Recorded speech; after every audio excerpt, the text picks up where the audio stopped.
All right. Let's see what we got here on YouTube.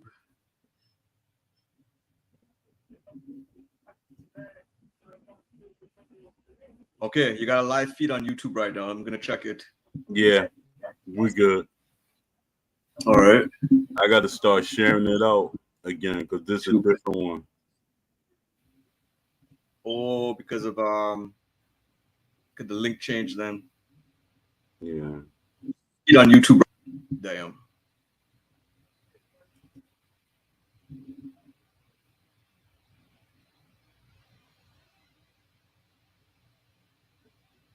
Damn, it's too bad we couldn't have got the other one.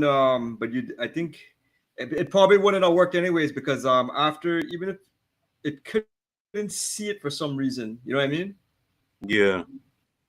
It's when I exit that killed the whole damn thing. Yeah, we was almost on time. Shit. You don't have your virtual background. Oh, all right. And I was looking right at it. I'm so used to my other part, I don't use it. Well, I can't use it when I go live for TikTok.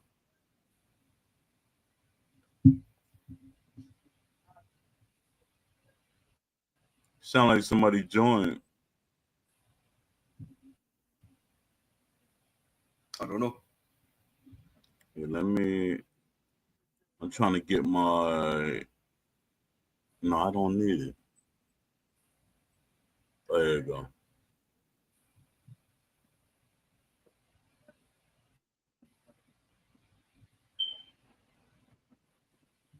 Let me see that somebody joined. I'm trying to. Let me. I'm trying to get my. No, I don't need it. It's Check doing one, two. it's doing the like we coming in late on. I guess this on YouTube is coming on late. Yeah. See that somebody joined. I'm trying. Let me. I'm trying to get my. No, I don't need it. It's check one, two. It's doing the Check 1, 2, 3. like we coming in late on. I guess it's on YouTube. Check 1, 2, 3. I get you. Yeah.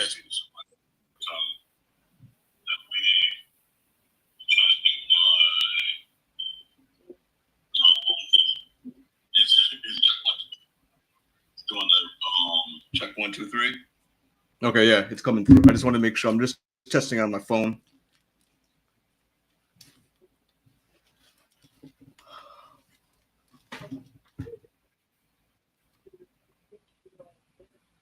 Oh man. So you ready to have the link on LinkedIn for everybody, eh? That's what I'm about to do now. I'm like, Dad. Oh boy. I know developers like, what the heck are y'all doing? That's what I was saying. I was trying to. Well, we did come a little early. I was trying to get the sound check a little early. Yeah, I overslept because I meant to get up like 2:30 so I could set it up, but I was like 10 minutes away from the show starting. I was like, oh man. Let me see.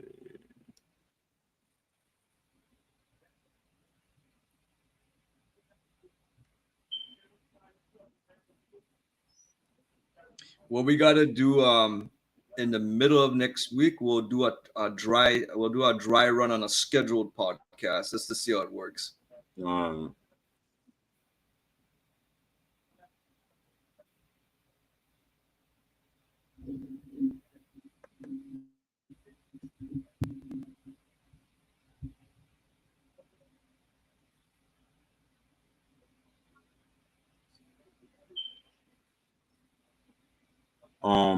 What's that guy name? Box Eye View. Yes. He say he like what we be talking about. I said that's a huge compliment. Yeah, yeah. I think you saw it in the comments, right? Yeah. Yeah. it's a lot of people be with a little bit of pushback, but I'm gonna keep doing. We're gonna keep doing what we're gonna do. Everybody got their own opinion. They I trying have to. a sound. I have a sound bite, not a sound bite yet, but there was something interesting he said. He was doing a live stream the other day, and so a lot of the top players, like all the top ranked guys, they're always together, kind of thing, right? They're always you Yeah, always see them in each other's live streams, and you see them fighting each other all the time. So I think he made a comment that a lot of these guys they get upset. Everybody wants to think they're clean boxing. This whole idea of clean boxing, right? yeah, But the thing is, he said it on live stream today. He's like, no disrespect, but no, you guys are not boxing because we're playing. Everyone's playing video game. You know what I mean? Because that's just the way the game plays at the end of the day. But it was interesting. I didn't turn it into a soundbite. I don't know. Maybe I'll be able to pipe it in somehow. yeah. But I don't like when people be doing that because they keep saying, "Oh, it's just a video game." When you keep saying stuff like that, you giving the developers a out. And That's true. a developer told me that. He That's said, "When true. you, But yeah, that's true. But the context of it's the context of everybody thinks they're all the top. Everybody who's like a top ranked fighter, they're all under the impression that they're clean fighting or they're virtual boxing. Like they're doing it to oh, the okay, like they're it's the sweet science, you know what I mean, that whole kind of narrative kind of thing, right? But mm, they don't want to believe that they're exploiting. I think that's the biggest thing with this game right now, and I've offended a lot of people too because like what's his name, if like Boxeye View won't get offended because he sees it from both lenses. He sees it as he's somebody who has boxed, so he's able to make that comparison to the video game. But at the same time, he's also seen from the video gamer perspective as well. You know, but yeah, it gets it gets a lot of these guys upset because if you tell them they're not clean boxer, you're just an exploiter, it pops that bubble. yeah, that's true. Because that even when and I'm in the Discord, it's that argument like that, and I'm like, y'all got to face the reality of things.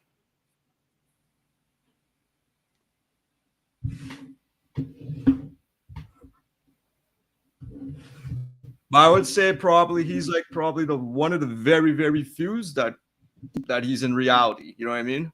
Yeah. All right. I guess that's. Did I put it on Facebook? No. I know that's what's confusing a lot of people too. Every time y'all get on the live, I'll be looking for y'all, and y'all be on change the channel. I know. That was my bad. I was like I was. It's the first time I'm using this equipment, so I was in a rush and I wasn't paying attention to the buttons. At that point, I didn't realize I had the mod axes. Yeah, I think it's kind of my fault too. Let me see. All right. All right, we're gonna start this show. Leafy said he's not gonna be here. He might not be here today because he's sore from yesterday. He was doing some martial arts sparring and stuff. So he said he might or he might not show up. But we got it.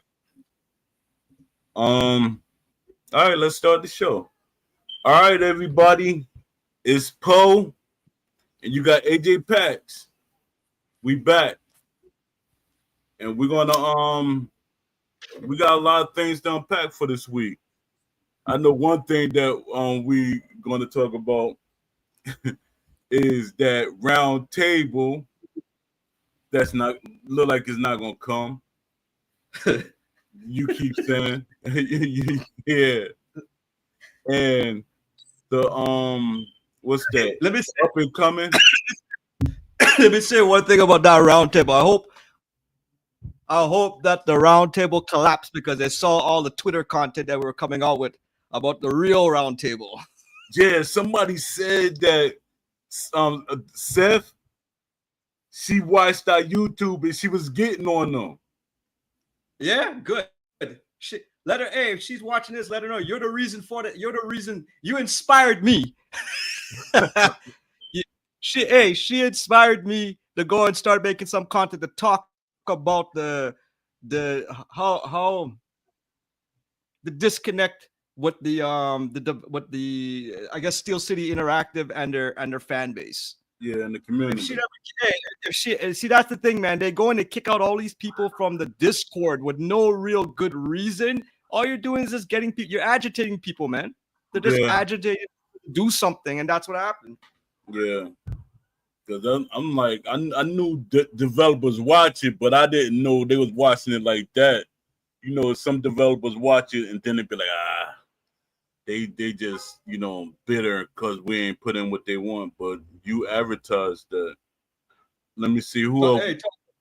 Hey, talking about advertising, I made sure to use Steel City's I've been using their what do you call it? Their hashtags. Oh yeah? Yeah. Using their hashtags, man. Somebody at Steel City must have researched, so it must be good hashtags, right? Yeah. Because I know on LinkedIn, I always put the hashtag or I tag them in. And I'm like, why didn't block me? But they're so curious to hear what I gotta say. I guess that's why they didn't block me. Yeah, so we got that. The up and coming. They talked about that. You see the patch notes and stuff for the up and coming. I saw it, but I don't know if you could send me a graphic because I can't go into Discord, so I couldn't even pull it for content today. Yeah, and see this stuff I should have been doing. I've been here. Let's talk off the top of our heads. The biggest thing, okay, one of the biggest things in the patch is the Sergio Martinez, the nerfing of all his nerfing of his the punch speed, nerfing of everything on him, right? Because he's basically too overpowered. He's too fast. So that was the main thing that's the main thing that they addressed. Cause that's been like that since what? Since the beta probably? Yeah. No, Sergio came a little bit after the original beta, right? No, I think Sergio Martinez has been in the beta. I think he's been in the, he was never a DLC. Oh, okay. Yeah, but my thing is, what are they is that change that they're doing for, they saying for all Southpaws, but then when you do it like that, you're gonna take something away from the Southpaws. It's not gonna be realistic. So what I gathered from those notes is that they specifically discuss Sergio Martinez, right? Yeah. Then they go on this. Then on the next paragraph, they start to talk about, but we also tuned the Southpaw stats on all the fighters. Like a global, it's like a global, right? And when I saw it like that, I thought to myself, well, they were so explicit about what they said about Sergio Martinez, but it to me doesn't seem like they tested on every character in the game. And I know there's a lot of characters in the game, right? But it makes me wonder that they're gonna do this tuner for anybody who switches Southpaw and then just wait for us to give the feedback and address it that way. Yeah, that's why I kind of sense it happened. Yeah, that's crazy. My thing is, why do you have game testers and then we testing it, and then you want to give a hot fix after we, play the game? That don't make no sense.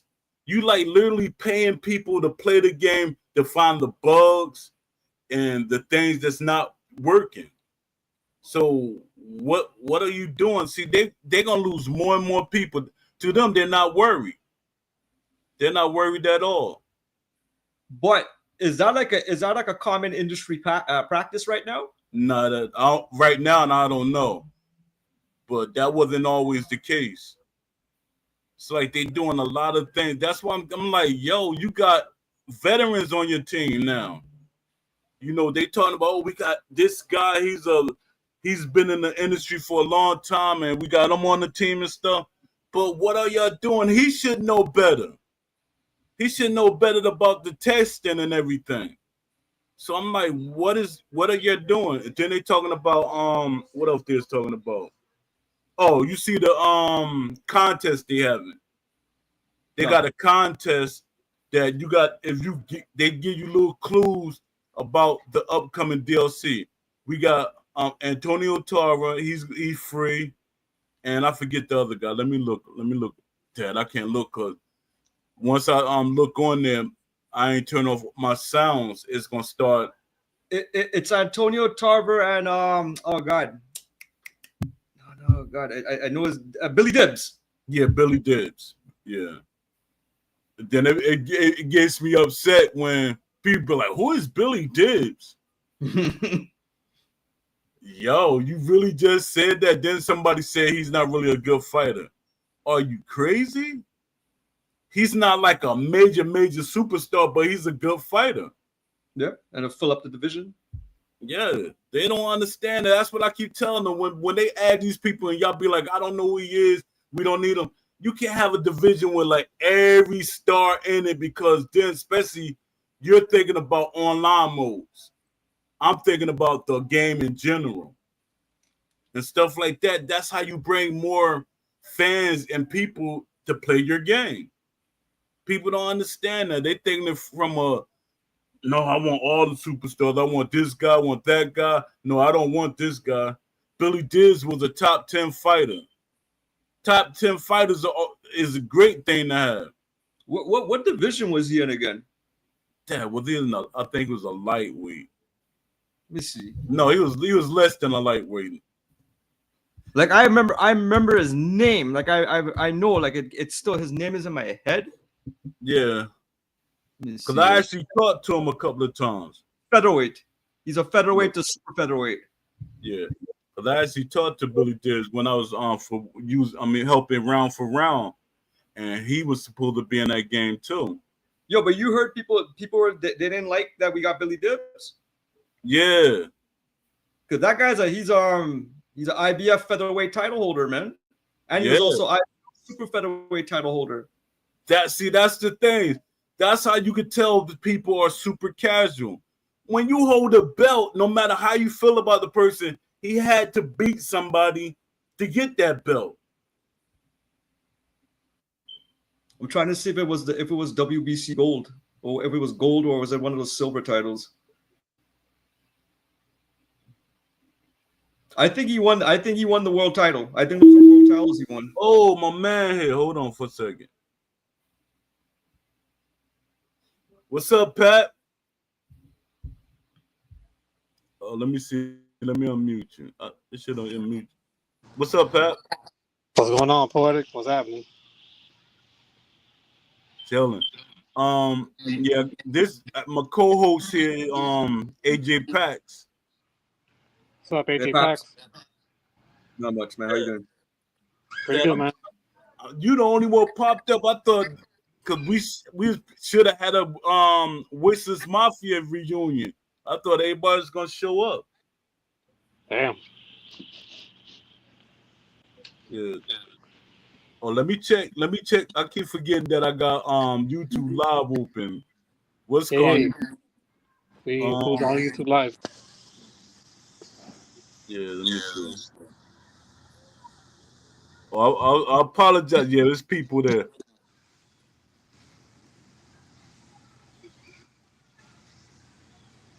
What you mean I'm tweaking? I'm a boxer. I'm a boxing fan. What you mean I'm tweaking? Joe said I'm tweaking because they got email boxers today. Billy Dibbs, he's not an email boxer. That's how you feel. They have email terms? They have email terms? Talking about he was given his technically he was given the belt.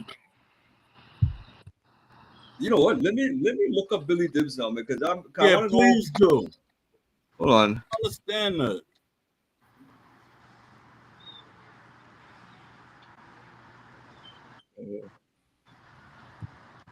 Oh yeah. that guy Slick said if they don't have their own style, it doesn't matter who they bring in, and that's facts. That's what I've been saying for the longest. Yeah, I'm gonna share my screen quick.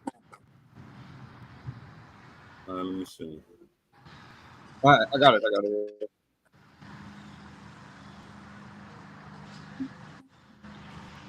Oh, why is it showing vertical?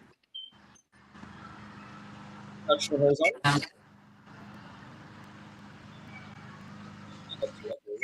One second.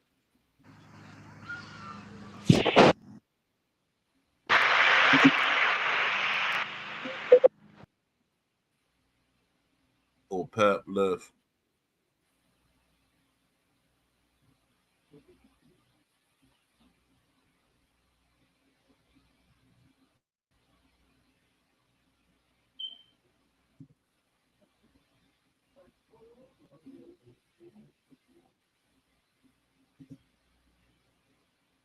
Can you see what I'm sharing?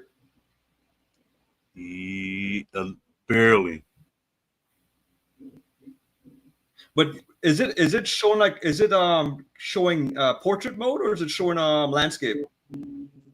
It looked like landscape. You're seeing landscape on your side? Yeah. Because mine's it's looking like it's. You sure? It's looking like it's not looking landscape here. No, it is. It's showing what's going. It's so much white on the screen, I can't even tell. Okay, here I'm gonna zoom in. I have a feeling it's showing. It's not showing right, but we'll see. This is something. I'm zooming in. Yeah, I see it. Okay. Now let me see something here. We're trying to figure out what championship this guy won, right? So here we go. IBF featherweight, IBF vacant. IBF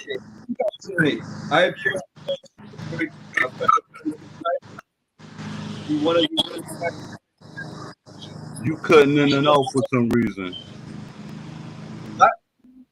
You're like you were stuttering. Oh, okay. Here, can you hear me now? Yeah, I can hear you.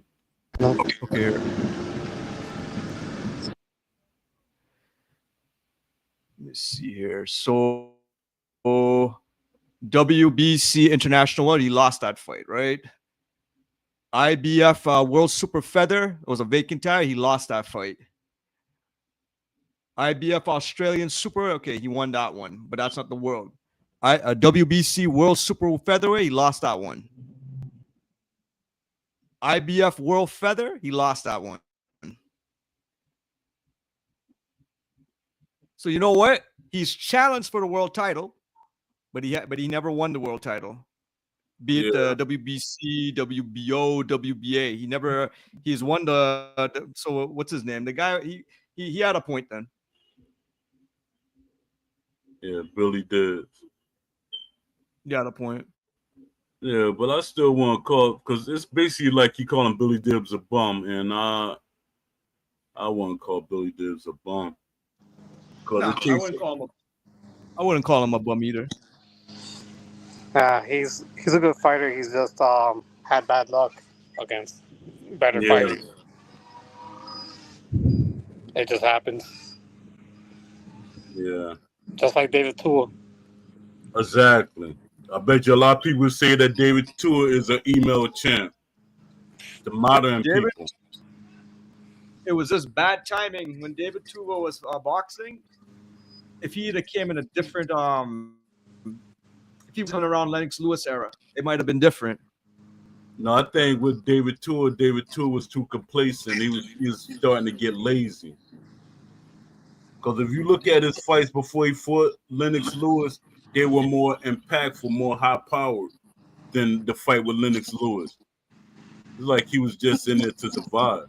He even said that they just called him. He just took that fight because they called him at the last minute. Man, bump that. If somebody like Lennox Lewis, you don't want to take no fight at the last minute. Exactly. Yeah. Lennox Lewis is a different animal. Just like when I know my man Country Boy gonna get mad at this. Tommy Morrison, he caught Razor Ruddock coming off of them 2 fights with Tyson. You can't fight Tyson twice like that. Tyson took a lot out of Razor Ruddock. But I say like this, from what I heard about Razor Ruddock through his trainer Nate Brown, that before Tyson went to prison, I know that Razor Ruddock broke 3 of Tyson's ribs in that fight, and they made a claim that he was on steroids in that fight. On the second one. Yeah, I don't think Tyson was ever on steroids, but you never know because he used to do the P test. Get somebody else to do the P test for him. Oh, we got Aram here. Oh, we got a full house today. What's up, Aram? Hey, what's up? Can you hear me? Yeah, I can hear you. Yes. What's up, everybody? Yeah, what's up? Yeah, Pat is by one the of way, the OGs. He's one of the OGs from the EA Fight Night forums, and he also part of the Wishlist Mafia. So you know, he stepped in. Yeah. So go back to. I was about to say Amir Khan is kind of like a Billy Dibbs kind of boxer, but exactly. Amir Khan he got more accolades, like from the Olympics and stuff like that. That's what helped him out. Well, he has a lot of titles, but you know what? One thing that that he was able to get, surprisingly, he beat Zab Judah for the IBF World Super Light title. Dad, I forgot that. You're right. Dad. Yeah, he did. That's his one title he won because the second title. Go ahead.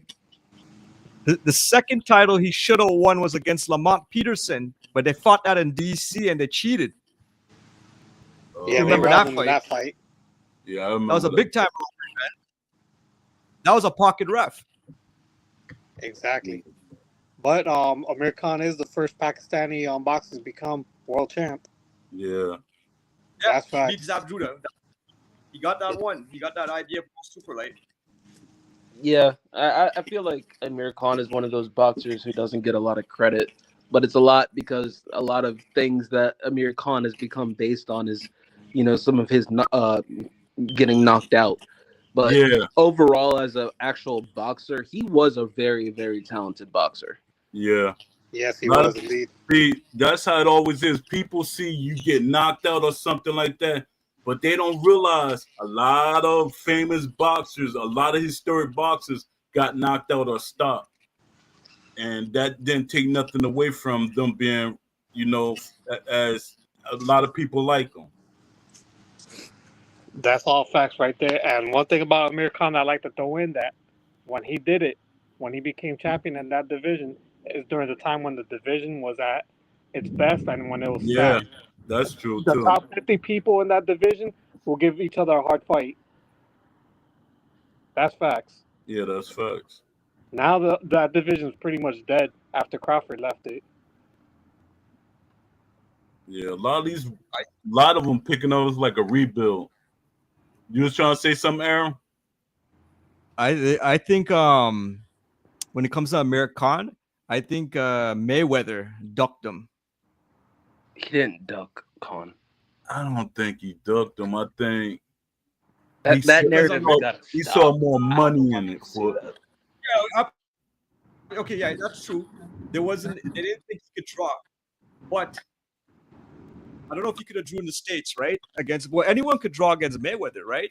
But I think the reason why I say Mayweather ducked him was because his speed, his hand speed and his style. He fights like I was thinking that too.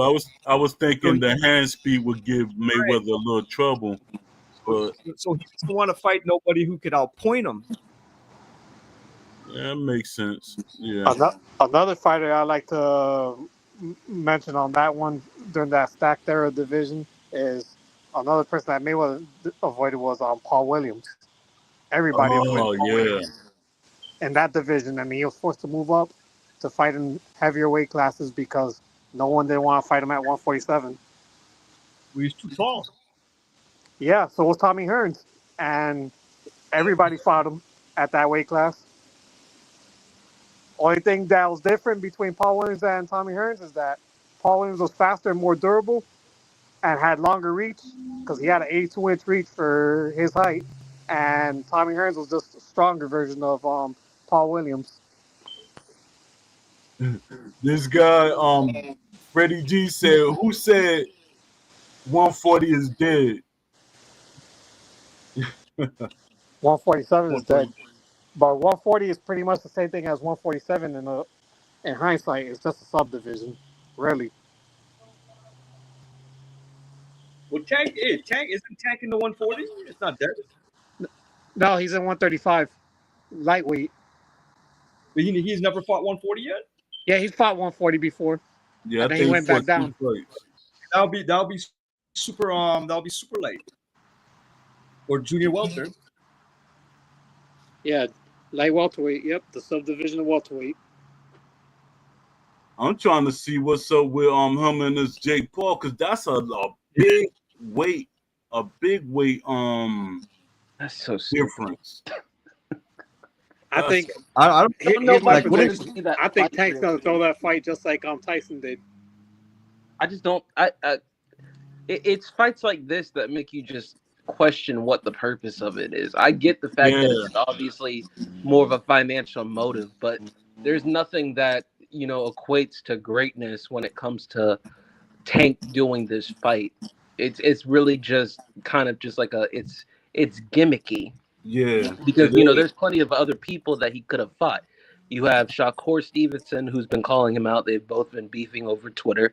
Lamont Roach. Roach. They've both been, ducking that guy.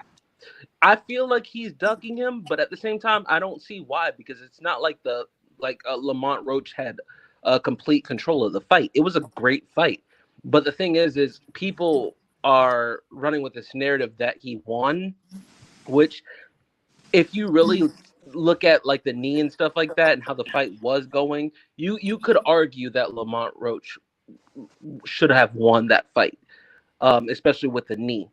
But they should run it back, in my opinion. Like, everybody's been wanting that fight and calling for that fight to happen. Like, the least you could do is at least do, rematch Lamont and then do this stupid gimmick of a Jake Paul fight.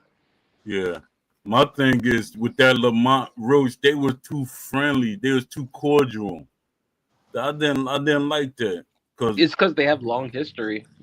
Yeah, but man, bump that. I used to knock out my sparring partners. You found they were too friendly as compared to the Pacquiao fight when Pacquiao fought that guy the other day. That was friendly. Yeah, when he fought Barrios. Oh yeah, that was super friendly. Oh yeah, Barrios is like he was like sparring his idol. That's basically what they were doing, sparring. I mean, it was the same thing. Yeah, whenever they both fought, Barrios and Pac-Man, when they both fought, it was just basically like a light spar. Like, it wasn't really, there was nothing intentional when it came from Barrios' side. Like, until he had to start picking it up in, because he was down, I think, in the fight. So realistically, it's like, that's one of those fights where it's like you don't make your idols, become your best friends. They're your idols for a reason. Exactly, because that's basically what was happening. I was like, I hope he don't get in there and just act like he's sparring with Pacquiao, because Pacquiao don't care. Pacquiao trying to do what he's gonna do. Because do you think that's people calling Barrios a bum? Barrios not a bum. People just say that because you lose a fight or you're not putting out. You got to pay attention to the narrative. He didn't want to really hurt Pacquiao. It's like, I'm gonna just do a light sparring with him and try to get all these points, but you can't forget Pacquiao lets his hands go. They're not as fast as they used to let his hands go. But yo, this thing, don't you think it's it's by design? Pacquiao's doing this on purpose. The first time I remember him doing that was when he fought Mosley years ago. Same kind of it's the same. It's almost like it's like a plan he does. It's like a strategy of his, just to kind of make them more docile in the ring against him. Yeah. But with Pacquiao, when he fought Mosley and all of them, he weight drained them. It was make them come down to fit his purpose. My thing is fight a person when they at the optimum weight. When they're at the optimum weight, then we'll see a better fight. Some people, oh no, Pacquiao, this Pacquiao. I'm like, come on, man, let's be real. He fought De La Hoya, weight drain. Definitely was weight drain. You can see it when he's moving all around the ring. De La Hoya wasn't moving like he was hydrated. You know, I'm not taking out Pacquiao because he had some great fights. So when he fought Mosley, they actually fought for the WBO World Welter at 147. They fought it, but you're saying that what do you call it when they have that stipulation where you can't go up or down a certain, you can't what is it? Well, hydration clause. Yeah, hydration. There was a hydration clause in that one. Yeah, it was. I don't think they had a hydration clause. That's the thing we got to figure out. But they did fight at the legit 147 for that one. Oh, a lot of them was fighting at the weight class, but his thing was the hydration. You know, because some boxers, you know, he had that strict hydration. You can't put, you know, extra weight on and stuff like that. Because when you see De La Hoya, it's like weight drain. You can see it, the movement and everything. He's like falling all over. And De La Hoya was, and also too, De La Hoya was he was starting to go past his prime at that point, and he was probably just doing a lot of drugs, partying, leading up to that fight too. He was basically just getting his paycheck. Yeah. I think that was didn't De La Hoya retire after that fight too? I think that was his last fight when he fought Pacquiao. Maybe. No, I think he had like I think that was a couple more fights after that. Yeah. No, that was it. Pacquiao was his last fight. Pacquiao retired him. It was? Dang, go on. I thought he had a couple more fights after that. Wow. His last 3 fights were Mayweather, Steve Forbes, and Pacquiao. Pacquiao finished them in 2008. So that's money fight. I always remember Larry Merchant, death by 1,000 punches. That was fine. What's y'all's thoughts on the whole Lamont Roach and Floyd Mayweather situation right now? Because you saw that Floyd had put out a post about Carmel Moton fighting Lamont Roach next. He was trying to set that fight up. He was trying to set it up, but Lamont, he got an offer from Africa. The guy Hitchinson, yeah. Yeah. So he got an offer from him, and he said, "Yeah, let's make that fight." Hitchinson's gonna beat the brakes off of Lamont Roach. Oh, you really think so? I'm a big Lamont Roach fan, but I don't see the That's fight a bias. Well for him. That's a bias. I think Richardson is. I don't think it's going to be a dominant performance, but it's going to be one of his better performances. I just don't think that Lamont comes with too many answers to what Richardson brings to the table in that fight, especially on the reach scale. Like, I think that honestly, Richardson is probably going to just be pot shotting the whole time until Lamont gets frustrated and tries to end up closing the distance. But I've noticed with Lamont Roach in his fights, he's very, very what's the word? He's very technical. He's a very technical and sound fighter. He's got good defense, but I think because of the reach, it's just something that's going to hinder some of his offense, a lot of his offense. So when it comes to like him getting on the inside, I just don't see too much of room of opportunity for him to win that fight. I think he would be better off fighting actually Shakur.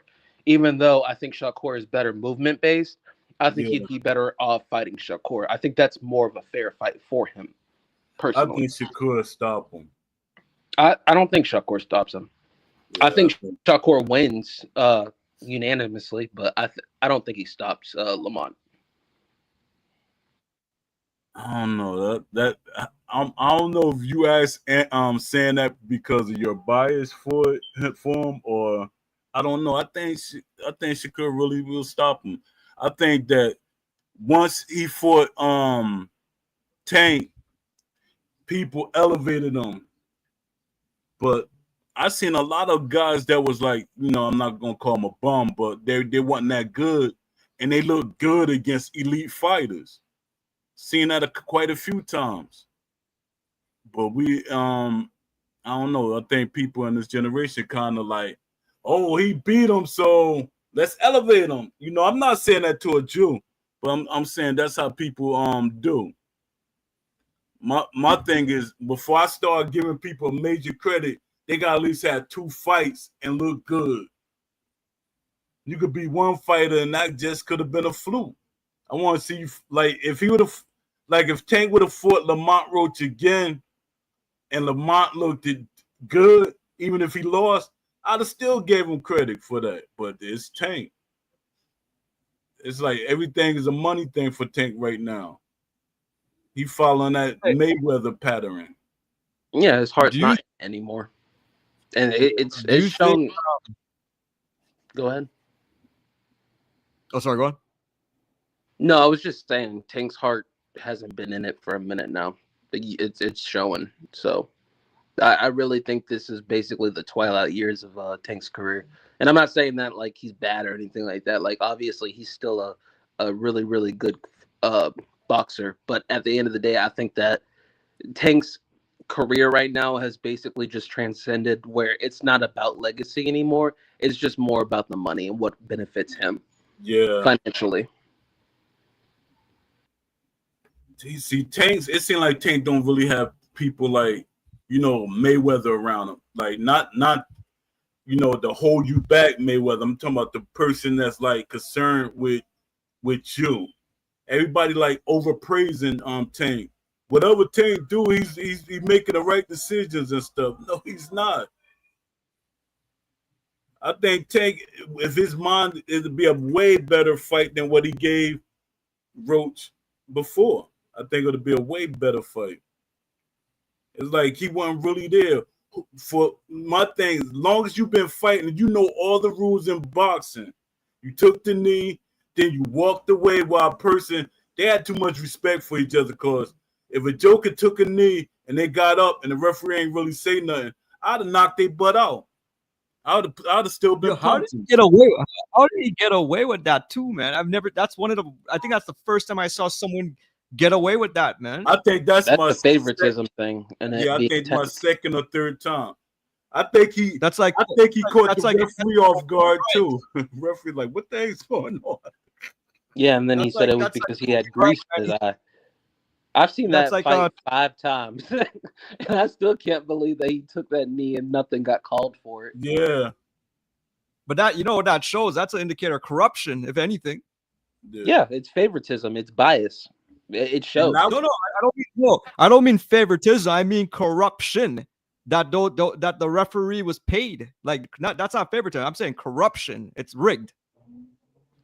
I wouldn't go that far. I mean, Harvey's a really, really good. Yeah, that's my man.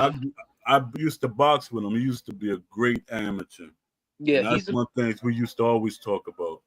He's a good ref, so I don't really see it as corruption. I think that in the heat of the moment, just a lot was going on, and it was just kind of weird, the situation, because obviously Tank wasn't hurt at that moment in time, and he really didn't get hit with anything at that moment in time, so it was kind of like just trying to figure out what the heck is going on. And why. I was like, what is he doing? Yeah, and then he ran straight back to his corner, and I guess because he had grease in his eye, which it was still weird, because you're sweating, you got all sorts of stuff in your eye at the moment in time. You're cut up and junk, so it's just like it was weird for that at that second in time, especially with the fight being so close as it was, for him to just be like, oh, okay, I'm just gonna take a knee. I gotta get this grease out my eye. I understand that it hurts, but it's like, it's just, it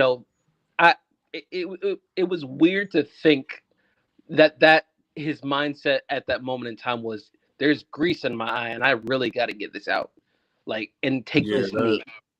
Yeah, that's but here's the thing. Yeah, but here's the thing that has to be said. So let me ask you guys, when the round started, how many seconds or minutes into the round many minutes into the round when that incident happened? I forget. Was it just as he got off as it did happen just as he got off his stool?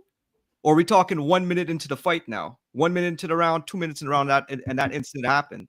I think it was about a minute into the fight. About a Okay. minute. That's significant, man, because also too, if you look at the replay, he took a shot to his head, and that's what actually made him fall down. It was after It was getting punched. It was like a light straight or a light jab. It wasn't like it wasn't anything like impactful. Exactly. Like he didn't even look like he was phased by the punch. It looked like he literally was just taking a knee because he needed to do something. Like it was like you know how in whenever you're a kid and you play that game and you're like, oh, timeout, just as you're about to get tagged. Yeah. Like friends. Like some of friends would do. It's kind of like playful. But like I get what AJ is saying. Like it's still weird to do in that moment, especially with so much on the line, and it's random. And then to say that it's Greece was the cause of you doing it, it just doesn't sound truthful. So of course, a lot of the media, it's going to speculate that he was hurt at that moment in time. Lamont got him with a little punch, but it wasn't really anything like detrimental. Like it wasn't something that had stunned him. Like it was like a light tap right before he took that knee. Yeah. So it was a light tap, right? But if you get a light tap and it grazes your eye, you know what I mean? It irritates your eye. Is the rules say you're allowed to call a timeout right there on the spot? Not at all. No. And for one, he should have turned to the referee, if anybody, and told him that he got something in the eye. He just turned his back on everybody and walked toward the corner. Because I know when I was boxing, I had dreadlocks, and my locks used to come out from under my I had it in a bun. And I didn't stop fighting. And that junk used to be tapping me in the eye. They was like, yo, you gotta be careful because that junk, you could get a cut. Because somebody punch you in your hair at the same time, you're gonna get a cut. So I didn't worry about that. I was like, man, I just throw my hair back and I still fight. Because you gotta realize I was fighting heavyweights. Heavyweights and them lighter weights, two different things. You got jokers with big mallets in their hands. Yeah, I don't know. Oh, so Aaron, you're in the Discord. So what do you think about the up and coming? As far as what it details and entails? Yes. It sounds good, but it's just really like a whole lot of so we all know at this point that there's a lot of stuff that the game has issue-wise. Yeah. And we all know how impactful it is to the game right now. Like it's an extreme detriment. But when you see the patch notes and stuff like that, because I've looked over it about 3 times, and it sounds good because it's a lot. And obviously the game needs a lot. But at the same time, it's like you still have those things that are the biggest issues in the game that aren't really being discussed in the patch notes, like desync. I did see some things about there's like 3 different forms of confirmation for punches to be detected better and stuff like that. They improved the judging system, which I agree the judging system did need to be improved upon. You also had seen like something about like clipping issues of punches and stuff like that, where it's like the punches they're not fully connecting and stuff like that. They sound great, but the thing is when they do a patch with a lot of things, it's kind of scary because you don't know if something's gonna break. So it's like, yeah, it sounds good. Oh, they're doing all this. This is a huge line of notes, but realistically, is it gonna be is something gonna break in the process? Like, how much was tested before all this stuff came out? How much of the stuff that they put in place how much of that was tested. So like let's say like 60% of the stuff is tested. Well then you have about 40% that is kind of in the unknown, and you don't know what exactly is going to happen if something if all this stuff comes out and it's put in place, but it's like, oh well, this affects punch reactions, or this affects punches not landing correctly, because we still have hit detection issues. We still have the lunging jab to the body. We still have things that still need to be fixed and are broken mechanically within the game. Like it's not it's more of an archaic mechanic than it actually is a boxing mechanic. Yeah, I So think intentionally. you got all these issues and stuff like that, and it's issues piled upon issues. So yeah, the patch notes, they sound great, they look great, and it sounds like, okay, cool, we have something to look forward to. But at the end of the day, it's like, but what about desync? But what about more punch animations that are more accurate and more representative to the fighters? Exactly. What about these because the punches, they still look off. It looks very wonky, and Yeah. the you don't have any stopping power in punches. You don't really, unless it's a counter. You don't really have anything like the punches. It feels like a light spar when you're playing online. It just kind of feels like you're just sparring, like you're just trying to tap your opponent. It doesn't seem like there's really much when it comes to the level of intention. Like when you see a punt, like an uppercut, you see intention. Like that person wants to hurt you. Like they really, really want to put your life in danger. You don't get that kind of fear because of not only the fact that there's no vulnerability in the game, but also the fact that these punches, they have like the impact of like getting shot by like an airsoft gun. Like it's really nothing. It looks decent, but it's not, at the same time, it's not where it should be. So when you look at the long list of things that are patch notes that are put in for this update, it sounds good because it's a lot, but also it's a lot of malarkey because it's also not tackling the fundamental issues that are actually affecting the game at its core, like desync, like the punch mechanics, like the weird exchanges where people can punch each other in like 50 times, but you don't know like how you just got punched, or ghost punches, like all these things that are affecting the game as a whole. It's still not really being worked on. So the list sounds good, but you're also not really fixing the biggest issues in your game. So it's like if everything goes right with this patch and nothing breaks and all the stuff that they put in the game is it works as it's supposed to, I'd give this patch like a 6.5 out of 10, because you're still not touching on the things that are necessities in fixing in your game. So Yeah, the patch seems like it's a bunch of the short term fixes, right? Because a lot of stuff you're describing, I'm starting to feel those are long term development fixes. But before you came, one thing I was saying was that this whole thing, like we know that they're gonna fix Sergio Martinez. They're being very descriptive about it, right?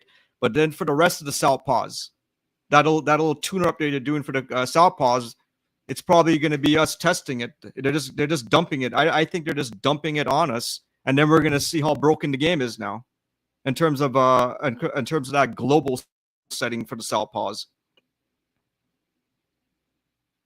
Yeah. My thing is they still gonna have a round table. Man, you was talking about this earlier, but what you think, Aaron, about the round table?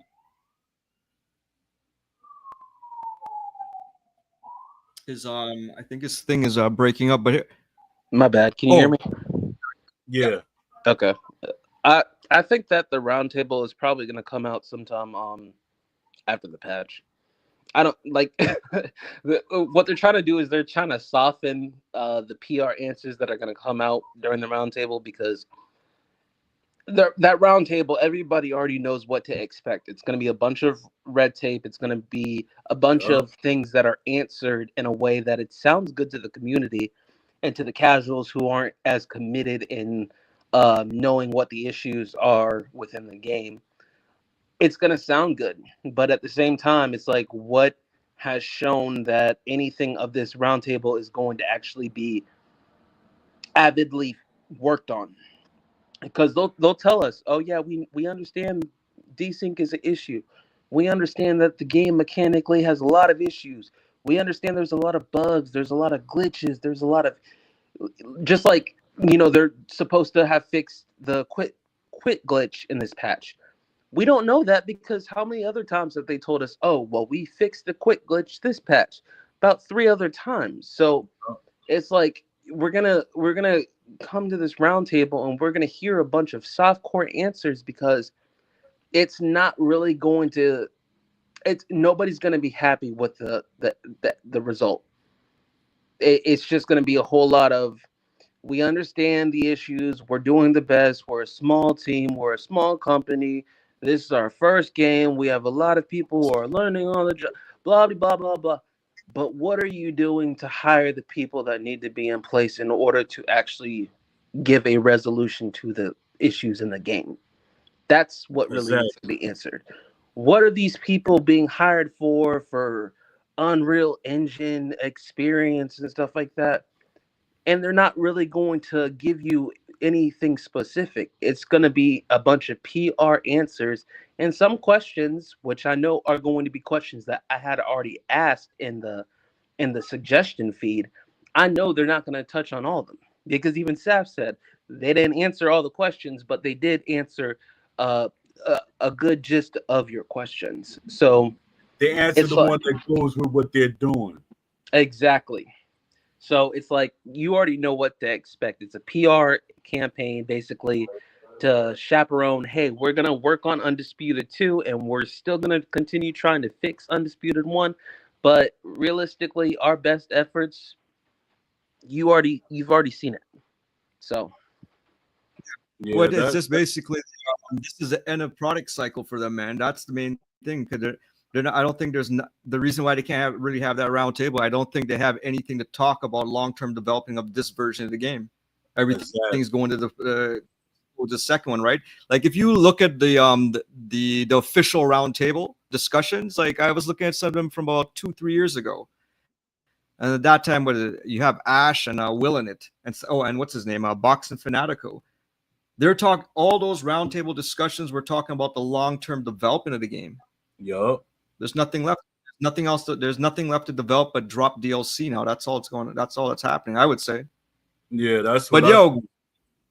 but Aram, going back to that thing you mentioned about you don't feel the impact, like you're not feeling the urgency of the punches, for example, right? This to me kind of ties back to the reason why is because we have it linked to the stamina bar. And I was kind of discussing it last week.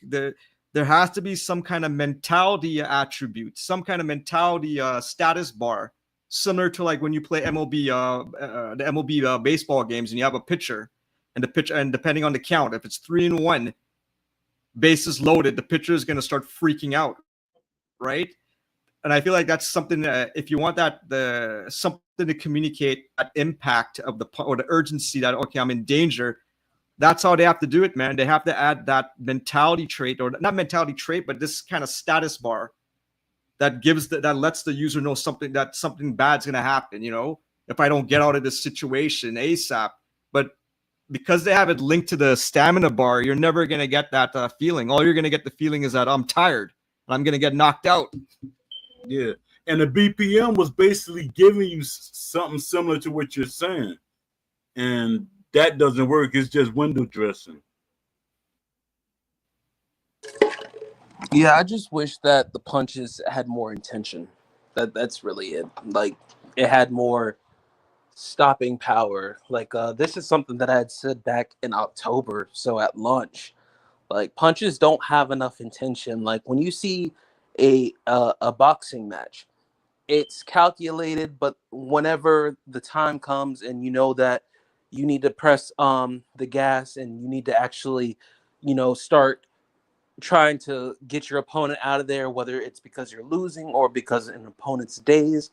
Um, the intention is upped. The You're trying to inflict the most amount of damage, so your punches look different. There's more effort, there's more emphasis in the hips, the way you're just punching. There's more intention. So that's what I'm saying. Like when it comes to like punching and the punches connecting, it lacks because there's a lack of stopping power. There's a lack of, whether that's because of physics or anything, there's just a What about lack the power of punches? hmm? The power system right now. What? The power punch system we have right now. How does that play into it? It's trash.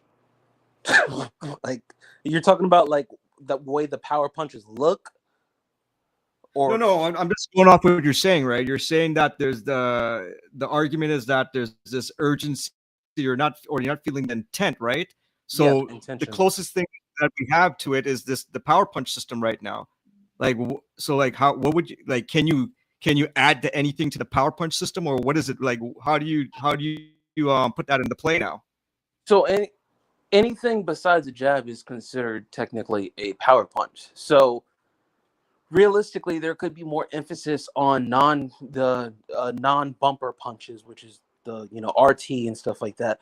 There could be more emphasis in the detail of the way punches look, the way they come out, like the fighters having more emphasis in the posterior of whenever they're trying to punch, like more detail in a fighter like throwing a straight, or a more detailed intention when a fighter's throwing a hook. It's more purpose. There's more purpose behind the punches. But that could be scaled down to the non-power punches. It doesn't have to have as much emphasis on the power punches, because me personally, when it comes to bumper punches, I don't throw a lot of them in general, because I see it as a boxing match. So I try to minute as much power punches as possible and just rely on the non-power punches. So I think that more emphasis needs to be on the non-power punches and the way it looks, the way the punches actually come out, than the emphasis on power punches, because you already see people who want the game to go back more in a sim-based direction. They want the power punches to be removed. So realistically, to me, if you have more emphasis on the way that the normal punches, non-power punches look, I think that you would have a better result. Like more But are you emphasis talking on about realism? the react hit reactions. Talk about realism? Repeat that. Realism. Are you talking about the realism of the punches? Is that what you're describing? Yeah, Okay, but is that a visual realism, or are we talking about gameplay realism? I'm talking about visual realism, like whenever you're getting punched and the reaction of after you get punched, the stopping power. Like if I throw a jab at you and you're coming forward, you're not gonna move through my jab. There's gonna be, your momentum is gonna stop. So it's like weight shifted, the weight variance behind punches and stuff like that. So yeah, it is to the gameplay scale, but I'm saying punches need more emphasis. It's not necessarily on the power punches scale. It's on the non-power punches. They need more emphasis when it comes to punches being thrown, and also whenever they're landed. There needs to be momentum stopping, so you have these crazy exchanges in the pocket where all punches are landing from you and your opponent at the same time, and it just looks like a whole bunch of Roblox and just punches flying all over the place, and it just doesn't look right. It looks wonky. It looks very archaic. So I'm saying like punches having more intention, punches having more stopping power, punches having more um stopping momentum. So that's what I'm saying whenever I'm talking about punches in the way that they look mechanically, and the I feel reaction. that is if you have a mentality system. That's the only way it'll communicate to the player that I'm doing something. Besides of what we have is a stamina bar or the health bar. I don't think I can't. I'm trying to think if there's any boxing game that has ever had a mentality system, something. No. But they were going, to me, a lot of games was going in the right direction, but the implementation wasn't correct. Like, like Fight Night. I hate to give Fight Night credit about anything. The resilience and stuff like that. Like they had a resilient factor and they had different things. And then, a lot of these things came from the community. Because a lot of times, like I say, Steel City don't have boxers on the team no more. They just have the developers trying to figure it out, and some of them hate to watch boxing. I'm like, what can't you get right? You get a YouTube video in front of you, and you look at the boxer, and you look at the video, and you could do it that way.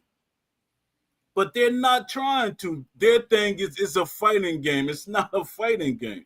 Boxing is not a fighting game, but that's what we got now, a fighting game. In terms of going back to the impact of the punches again, what Undisputed is using or what they copycatted is Fight Night Champion or the Fight Night series where you have that flash, that stun flash every time you get a counter punch. Yeah, they had that early. That was in the earlier the ESBC. A lot of people but that came from Fight Night Champion. That came from Fight Night. That whole idea of that flash effect that what do you make of that? That's what we're using right now to communicate the impact of a punch. If you think about it, is it there's a bit, there's a bit of realism to it. Not like, okay, you ever get punched in the head and you get a little semi-concussed, that feeling? Yeah. And that's not always just a punch to the head. Somebody hit you in the front of your face and you get that flash in your eyes. You get that throbbing feeling, you know what I mean? That when you're playing the video game, I could say if I get 6 of those in a row, I'm starting to kind of, I'm starting to get alert. Yeah. But the funny thing is the usage of that as the impact of a punch, it's an audio. It's audio visual, it's an audio visual element to kind of trick the brain into it. Yeah. Yeah, My thing is a lot of people didn't like it, but that's why I say options. They don't give you options. It's like they scared to give you options. You might tune into the game that you want. And this is the idea. Even a couple of developers was agreeing. If they would have had the slider system, like I've been saying for years and decades to different companies, if you got the slider system, it's easy to make each boxer unique because you could tune them to their style. Have a style similar. You do a lot of move sets, and then you adjust the move sets. That I'm like, what? We're in 2025. You can't do these things, but then it seemed like, well, that's the laziness of the development. I hate to call the development team lazy, but that's what it seemed like was going on, especially when you're getting a good check. Open card scoring system. Option. It should be optional. It's optional, right? I'm gonna see if I can connect this. So remember, the last couple of weeks we've been discussing this whole problem with Undisputed, where guys don't want to engage. They already figured out I could play tag. Yeah, you know what I mean. I could just hit you 3 quick little jabs, and I'm gonna run as fast as I can and win that round over and over and over, right? And I said, and one of the reasons why this is happening is because Undisputed chose not to implement any, just even to have a referee in the game. Exactly. That cuts the running down some. So somebody in Undisputed or somebody at Steel City made that decision not to, like, they don't have a concept of what the referee does.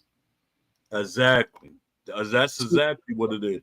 Even some of the players, a boxing game is supposed to teach casual fans how to be hardcore fans, and that's not what's happening.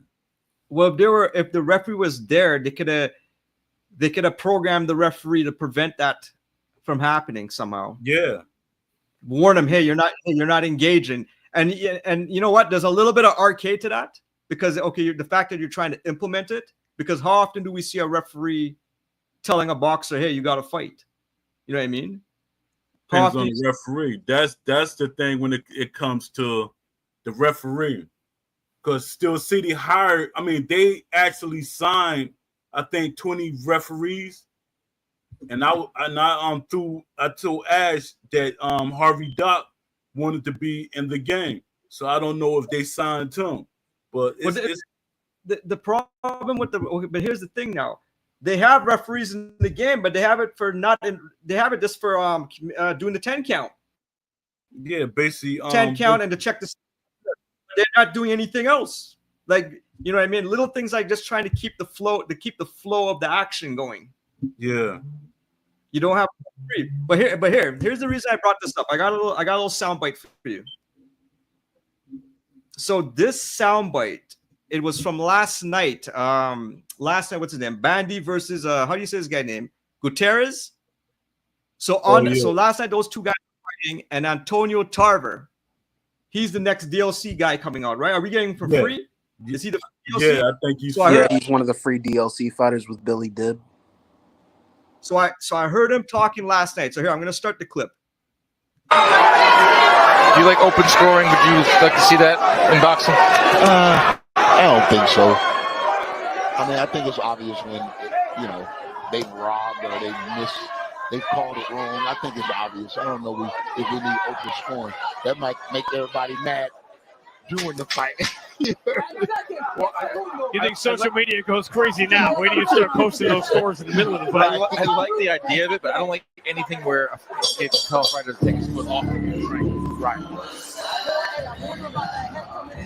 You got a sure ring. Right. You just run. If you know you're winning, you can not engage anymore, and that's not fun. So that last point. So the whole thing we're talking about open scoring, and you heard the very end of that soundbite. If you could see the scorecards and you know you're winning, well, you don't have to engage anymore. I don't have to do nothing anymore. I could just run. I could coast along. Yeah, but the thing about that is it goes both ways for both fighters, because the other fighter might think that he's winning. And he see that he's not winning, he gonna step on the gas. Well, here's the thing: Undisputed has open scoring. At the end of 3 rounds, we see that the start of the fourth, we see the first 3 rounds. Yeah. This is what's also aiding these guys from not engaging even in Undisputed. It's the same idea. A simple thing like that, showing us the scorecards in the fourth and in the start of the ninth. We're seeing it, so that encourages this kind of behavior in the game right now. So here's the thing: we were saying that Undisputed, there is no round table coming up because there's nothing to develop anymore. You guys are done, and you're just dropping DLCs. You know what I mean? All you're gonna do is make an announcement for Undisputed 2. But the thing is, seeing that you're not going to develop the game anymore and put a referee in, consider a simple thing like not showing the scorecards in the fourth. So that way, the two guys. So that way, you cannot help aid and abet the guy to say, you know what, I'm losing. I'm gonna start doing this now to see if I can win the fight. That happened to me yesterday. I was beating a guy. I won the first 3 rounds right away. 4th round starts. He's playing tag with me now. Yeah. Somebody just like that because he scorecards. I was trying to read something. Somebody was saying when they implemented the small steps, it was more strategic. When you play offline in simulation mode, you can't see the scorecards. Well, there you go. But that all connects back to Tarver and them. They're saying, no, you don't want to happen, even in real boxing. You don't want them to know the scores. It changes the whole fight. And that's what's happening in Undisputed. So like a small thing like that, removing it. But here's the thing. The reason why they put the scorecard in Undisputed is because it looks pretty. It gives that broadcast feel. You know what I mean? You're watching the broadcast. I think they put it in the broadcast camera. I think they're doing it just for the reason that people are using it for, because they want it to be an arcade-like feel to it. They don't want this, whoever vision it was, they don't want this game to be what Ash wanted it to be. You see, And you brought that up a couple times about Ash. I fault Ash as much as the rest of the developers on this front, because at the end of the day, it goes back to what I had spoken on 3 weeks ago. Who's doing all these hires? Who's hiring these people with lack Exactly. of knowledge, lack of understanding, even just the most basic mechanics when it comes to boxing? So it's like, even though we can pinpoint somebody maybe to kind of disturbing or misdirecting the original vision, misdirecting, it still falls on Ash at the head, because Ash is the person who hired this person, and Ash is also the person who let this person have so much power and emphasis on the structure and the direction of where the game ultimately took. So even though we could say Ash's original vision is what most of us primarily got the game for, Ash is also the reason why the game is in the state it's in. Yeah. Because if he decided to put his foot down like he should have been done, we would not be here. We are Fact. right now in a middle ground of where this game has basically completely flipped upside down. It's not a sim game with arcadic mechanics. It's more of a uh, arcadic game with sim mechanics. Yeah. So it's like everybody has a different definition of what sim boxing is. Everybody has a different definition of the term, but in this game it's more up to the players, because of the broken mechanics in the game. It's more up to the players actually boxing than it is the game actually being boxing, because you can make the game look decent, you can make the game look good. I fought somebody a couple days ago named Donnie, who is one of the better sim players in the game, and we made the game look great. But it's overly dependent on the player base and not as reliable or relied on the game mechanically, which is part of Yeah. the problem, because it's up to the developers to protect the players from themselves, because we know that it's a 50-50 issue between the community as a whole, but also the way that the game was developed. So I believe that ultimately it is up to the developers to protect players from themselves, because, of course, naturally you will have those players who are going to do anything and everything to win. Even if it's the most broken, brain dead thing, they will do it if it's able to get them what they ultimately are trying to achieve, which is the win. But because the game has so many things broken mechanically, so many things off when it comes to the punch mechanics, to the judging system, to the way the game is ultimately played, it's it's turned the game into something completely the opposite of what Ash originally envisioned. So I blame Ash ultimately when it comes to this thing, because you could say so many people and put so many people in positions of who the blame falls on, or this, that, and the other. Oh, they should have talked more. Oh, they should have done more roundtables.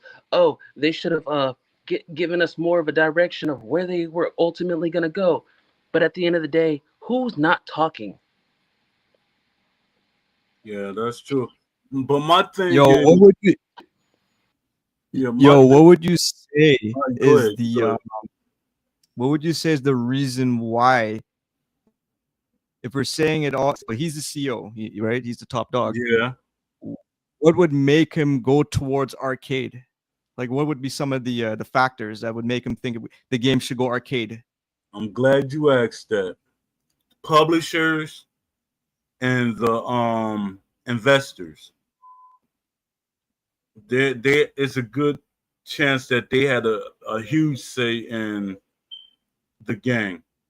Like right now, they got to push that DLC out because that's how they're paying off the people.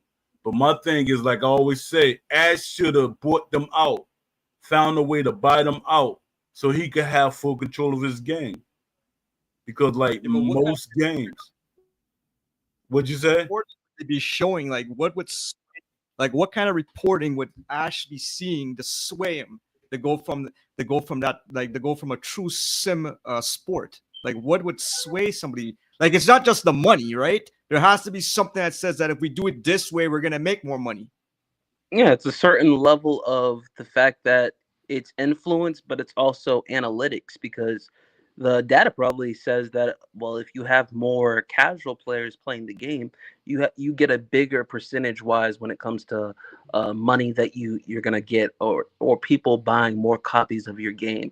Oh, they're gonna buy this probably on Xbox, or maybe they'll buy it on a PlayStation now because they don't want to be on PC. Like there's so many different courses of influence to why the game could be where it's at, but ultimately it's also just as much issue as Ash, just basically just taking it and being like, okay, yeah, well, I don't see why not do it that way. Why? Maybe it works the short term, but the long term is, oh, we're gonna ultimately go back to sim. Yeah, But it's that's it. ultimately a financial thing, obviously. But yeah, I I don't agree with think you. with Ash, it's not about the money. I think it's more about other people that he don't pulled in, which he was saying when we had our discussion. He said he didn't want to invest because he knew it's going to be all about money. He said if it was up to him, he don't care if the game don't make money, long as it's the vision that he want. That's exactly what he said, and Yeah, but nobody can take that back. that's what people Do, normally say before the money starts coming in. And then you have to pay people. And then you have to do a whole bunch of, oh, Yeah, I got to pay for this developer. Oh, I got to pay for these people to fix these issues. Then I got to pay for a whole new set of engineers who can I can rely on to fix these issues. Because if you go back to what is it, maybe before January, maybe around January, if you go back to around that time, whenever they did that the video with Sean Porter and Ash, the the people that they hired or they fired some people yeah. during that I talked to process. him. I talked to them. Yeah, they fired some people during the process. Certain people in the engineering, and I'm not bashing the devs, but certain people don't have the they don't have the knowledge required to do what they're supposed to do, and Facts. that's just the ultimate reality. It's There's a facts. reason why they're looking for people with experience on Unreal Engine when it comes to Undisputed 2. The people that they have now, and I'm not going to say all of them because I don't know who is and where they are or whatever, but there's a lot of people who they just don't have the knowledge required for what they're being asked to do and what the community needs them to do. So you're seeing that ultimately when it comes to the product of these patch notes. The patch notes, they'll put out a whole bunch of things, but the thing is when you look at the patch notes and how much there is that's being fixed, and a lot of them are bug fixes or should have been hot fixes. It's not just the fact that oh they're doing a whole lot. It's the fact of why is there so much bugs? Like Yes. that's the real question. Why is there so many bugs? Like when do we finally get to the gameplay side of things? You see a whole lot of bug things, bug clipping for body punches or body hooks. Like there's so much that has to be worked on before you even get to the gameplay. So it's like, dang, well, we got all these audio bugs, all these glitches in the game, quick glitches, punches not hitting, and hit detection being completely off. You don't really have enough time to really fix the game because you got too many bugs in your game. And that's just based on just bad management and people not doing the right things and looking into the right things and having the right people in the right places. Yeah. My guys, thing going is, back. you good. Yo, going back to that thing we were talking about casual. I wanted to ask you guys, when we say casual, do we mean casual gameplay or casual people? In general, both of them. When I look Both, at, right? you know, same. So you're saying for both, Yes. both casual gameplay and so it's the same, basically same. Okay, let me ask you this then: if can we also say casual means how many platforms I could get this if I water the game down? How many platforms can I get this game to be distributed on? Yeah, but this the money thing. I know what you're getting at, but it's a money Like thing. Who's going to they're support the game the longest? You gonna get the quick money? You gonna get the quick but that's money? what I'm saying. The money, if we think about the money, besides on one platform, the more platforms you could push the game on, the more money you can make. If the game gets sold short term, because the thing is, if you have to push this, say you port this game off to Android, you can't have a box sim on Android. I don't think it'll be able to handle it. But if you water it down to what we have now, where it's for the casual, well, then you could have it on mobile devices after. That's make more money because they have a couple of Android developers. I said, what do you got an Android developer working on a console game, a PC game? That don't make no sense. Their knowledge is not made for these kind of games. It's very like low level developers. Why you got them on the project? Well, then that gives at least one answer, like why Ash would decide to go casual over sim. I think it's a little deeper than that. You know what I'm saying? It's a little deeper than that. Because they wouldn't have popped up in the Discord. It's PR before the PR on the round table. Exactly. You know what I'm talking about then. Yeah, pop right up. Soon as that petition went out and they started gaining traction, homeboy popped up. I'm not gonna say his name because I don't want to keep giving him steam. That jiggle like candy, man. He gonna probably pop up in the because they watching our videos. They watch our videos all the time. I'm pretty sure. I saw a video. I don't know by what's his name, Marshall Minds. And he's still making videos. I haven't seen him in a while. Oh, this is an old video I saw. So okay. The video was I guess first what do you call it? Gameplay, like my first time reacting to playing the beta or playing whatever the early version was. Yeah. And I remember at the video he made not a prediction, but he said that I hope you guys don't give up on your dream to go to have a sim boxing and to be careful not to go into this arcade mechanic shit. Because I think at that time when those guys were testing it, they were already seeing it was heading towards that arcade. Yeah. But Marshall, to me, you know, I hate to say it.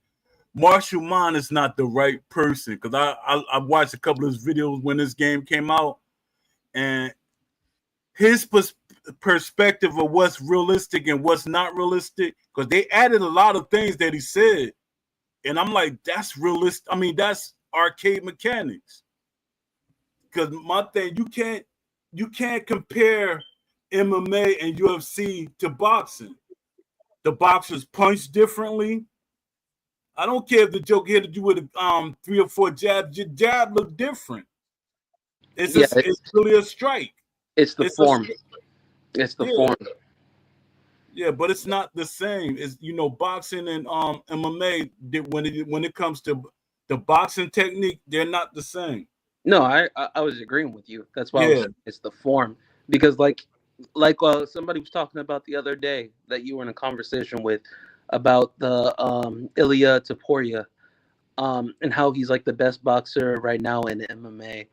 And I was saying, you could say that, but if he was up against a Jorge Linares, who's recently retired, he wouldn't last in a 12-round bout. So it's it's different variances, and there's different degrees when it comes to the structure of the way the punches look in comparison from MMA to boxing. So like we could say somebody's a good boxer in MMA, but if they actually came to boxing and were using boxing gloves and boxing rules and everything like that, there's a complete difference. It might work for them in MMA, but if it's in a boxing ring, it's completely a different realm, which is why you see so many people come over, but their boxing from MMA does not translate to boxing. Yeah, facts. Yeah, because Hey, yo, talking about boxing and MMA. Did you guys see that? I was watching what's his name, Paroxys. There's a video he released a couple days ago, and there's a guy named Almighty Chop, and he wants to fight him. Did you guys see that in real life? Yeah, he wants to like box him, whatever, right? No, it's not Chops. It's Baby King. Oh, baby, yeah. Sorry, that's it. Baby King, that's the guy's name. Dad. Did you guys see that video? Because when I watched the response was that basically the guy Baby King he's trying to get views, you know what I mean? Off Parox's name by doing that. But he sounded but I looked at it. I saw the videos before he pulled it down. He was serious, man. He wanted to set up a box, or they wanted a box or something, and Paroxys said he's not gonna box him. He wants to bring him in a Muay Thai ring. He wants Muay Thai rules if they do it. Yeah, that's crazy. See, then that goes back to what I was just kind of saying. You know, Prox is my boy, but everybody like Prox is he pro boxing like far as like the way the game should be implemented. But my thing is, you can't keep because he looking at it like boxing, but Prox is not a boxing guy. He's not really a boxing guy. He's a UFC game. That's how he got most of his views from the UFC. That's what people know him from. And then later on, they start knowing him from Undisputed, but he's a UFC guy. And this guy, like, yeah, I'm gonna try to find somebody easy that nobody ain't gonna never challenge me. And I'm old. But it's like craziness. So what do y'all think about? Let me see. What to expect next week? Because we going on like a month, like over a month that we didn't get a round table, and we just got that up and coming. They split it up on purpose. They gave us a little bit, then they gave us. What'd you say? Next week's the patch. That's all it is. It's coming up. That's the big deal, the patch and whatever DLC. That's it. And then maybe to talk about Undisputed 2. I don't.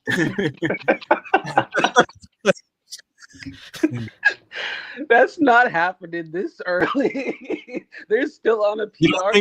I'll be surprised because they put the room out of the Fight Night Champion. Or no, Fight Night Champion. What do you call it? Formula? Business formula? Yeah. Exactly. Because you got to remember they got a lot of EA hires on the team. So they're going by what they know. But my question is are any of the signees that they recently acquired, have they even touched any of the development patches for Undisputed 1? Because I feel like they haven't actually done anything for Undisputed 1. I feel like everything is basically strictly Undisputed 2. So my question would be, if any of the recent signees have had any anything production-wise, like have they touched anything when it comes to the patches that have been put out recently? I don't think so because it's Undisputed is on Unity, and a lot of people their thing is it's only like a few developers that has skill in both. So I don't think so. I think they like really focus, like the people that they hiring, they really focus on Unreal Engine, and the Unity guys gotta do the cleanup or try to salvage what they can, and that's crazy. That's actually sad because that means not only have you given up on really the development of this game, but it also means that you're not even willing to give the best people that you've recently signed anything involved with Undisputed 1. So it's basically just like saying like, yeah, we're giving our best effort, but we're still giving you the effort that was produced before the recent signees. That's a bad look to me. It is. It's like, my thing is they put that distraction. I call them distractions. Everything they put out, like they was telling us that the team told us that they got people on the team that don't have experience in gaming. I mean, game development.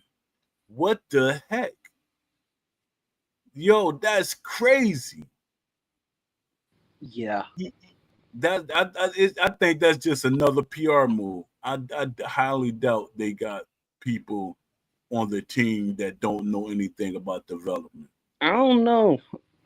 Because I would have some questions for the QA team too. I'm not gonna lie, because some of it's just when you look at the rollout and everything that has come out recently, nothing has had a flow. Nothing has had anything of consistency except for the fact that the game and its production is inconsistent.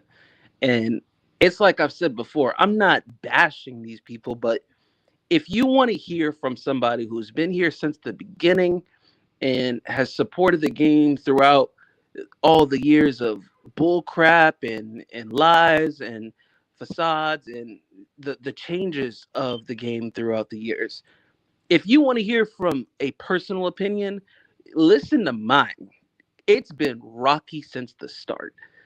It was decent during early access, during the beta period, but it's been rocky. Like there's just never been really a true flow of consistency when it comes to the relationship between the testers and the development team.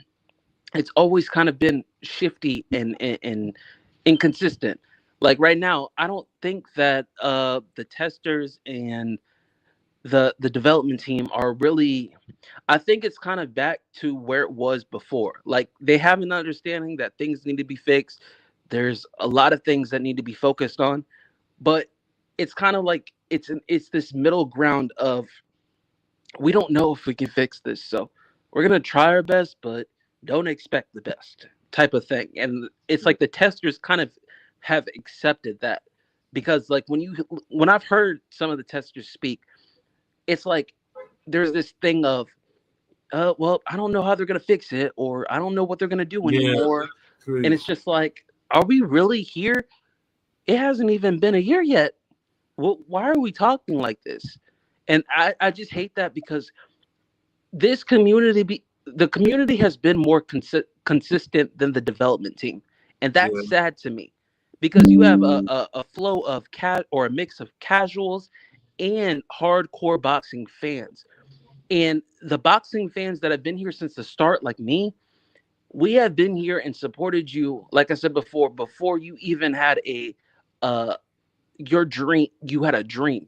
You had a dream, and we put our money into that dream before it had legs to walk. So it's like you kind of just crapped on all of our faces and said, we're going to start catering and letting the casuals feel like it's more casual friendly. We're going to try to handhold the systems and the game and the mechanics and stuff like that. The things that y'all were expecting at launch.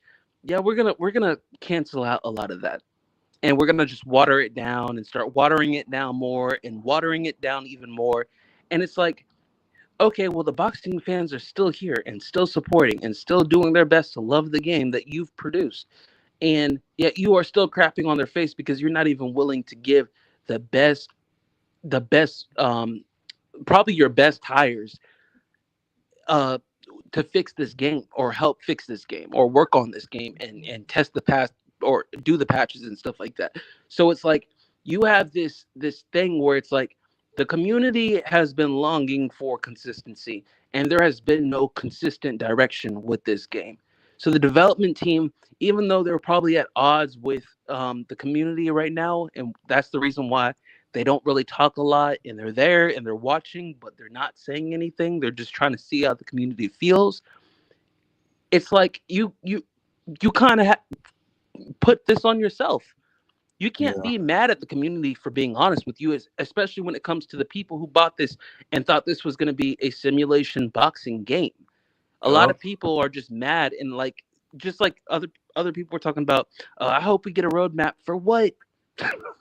what Exactly. what are we doing with another roadmap? A whole lot of Exactly. broken promises, a whole lot of things that are unfixed. Like, I don't want another roadmap. I want you to know what's fixed or what's wrong with your game and to fix it. As every single consumer, every single person in the Discord, whether you're on YouTube, whether you're a supporter of Prioxis, JMA, I don't care who you are supporting or whose side you are on, you should be disappointed with the development team. And I'm not doing this as a cultist or somebody who's trying to make a mockery of the effort that the development team has um, put in. It's just, it's not enough. We are literally almost a year into this game and nothing has been enough. That's something that's consistent.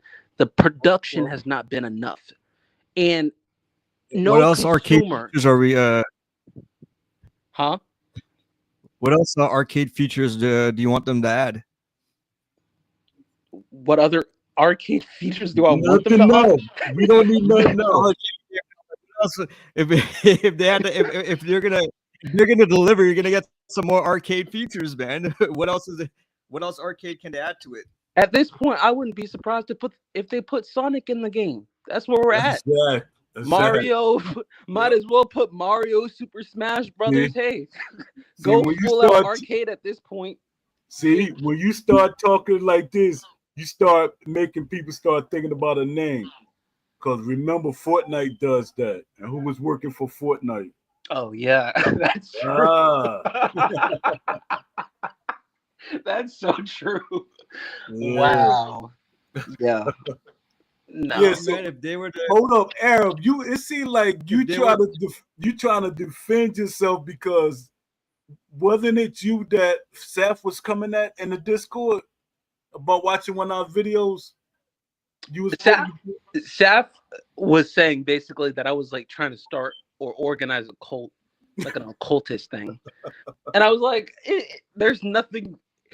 Listen, if the community agrees with me more as the voice of what's wrong with the game and the direction of the game going in the wrong way, that's not my fault. And it's not me trying to be a cultist. It just means that the community is more on my side and agrees with me more yeah, about the state of your own game that you produced and that your consumers bought and are unhappy with the product. And that's not my fault that they agree with me. That's not my fault that I'm speaking for them loudly. That's your fault for not being consistent. And I'm not blaming Saf. In fact, I'm not blaming the community managers. This has nothing to do with the community managers, the moderators, or anything like that. This has everything to do with the development team because y'all put yeah, these people in place to take the bashing that y'all deserve, actually. It's more on the development team and the way that even Ash, I blame Ash, like I said before.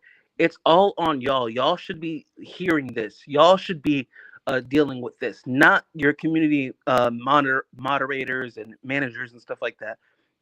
Like Sibby, I'm fine with Sibby. I don't have any problems with Sibby. I don't have any problems with Chef. I don't have any problems with Saf. I'm not trying to form a cult. I'm not trying to get everybody to be like, oh yeah, we hate SCI and have the pitchforks and burning irons and stuff like that. I'm not trying to do all that. I'm yeah. just I'm Now I being gotta put sensible. mines away. I'm just being sensible. Y'all put this game in the state that it's in, and you expect people to just take it. So when people are showing a difference and showing that, hey, I don't approve of this product, and the consumer base is agreeing with that person, you have to blame yourself because that means you have a whole group of people who are unhappy with your product that you have failed to deliver on. But it's not just at the beginning, it's been throughout the lifespan of this game. Like we had more hope in early access because there was a vision that had passion behind it. So there was more effort. But when you look at the state of the game right now, it's missing those two things, passion and deliverance. Those two are not in this game right now. There's none of that. There's nothing being delivered besides bad patches and things that are not being focused on that need to be focused on.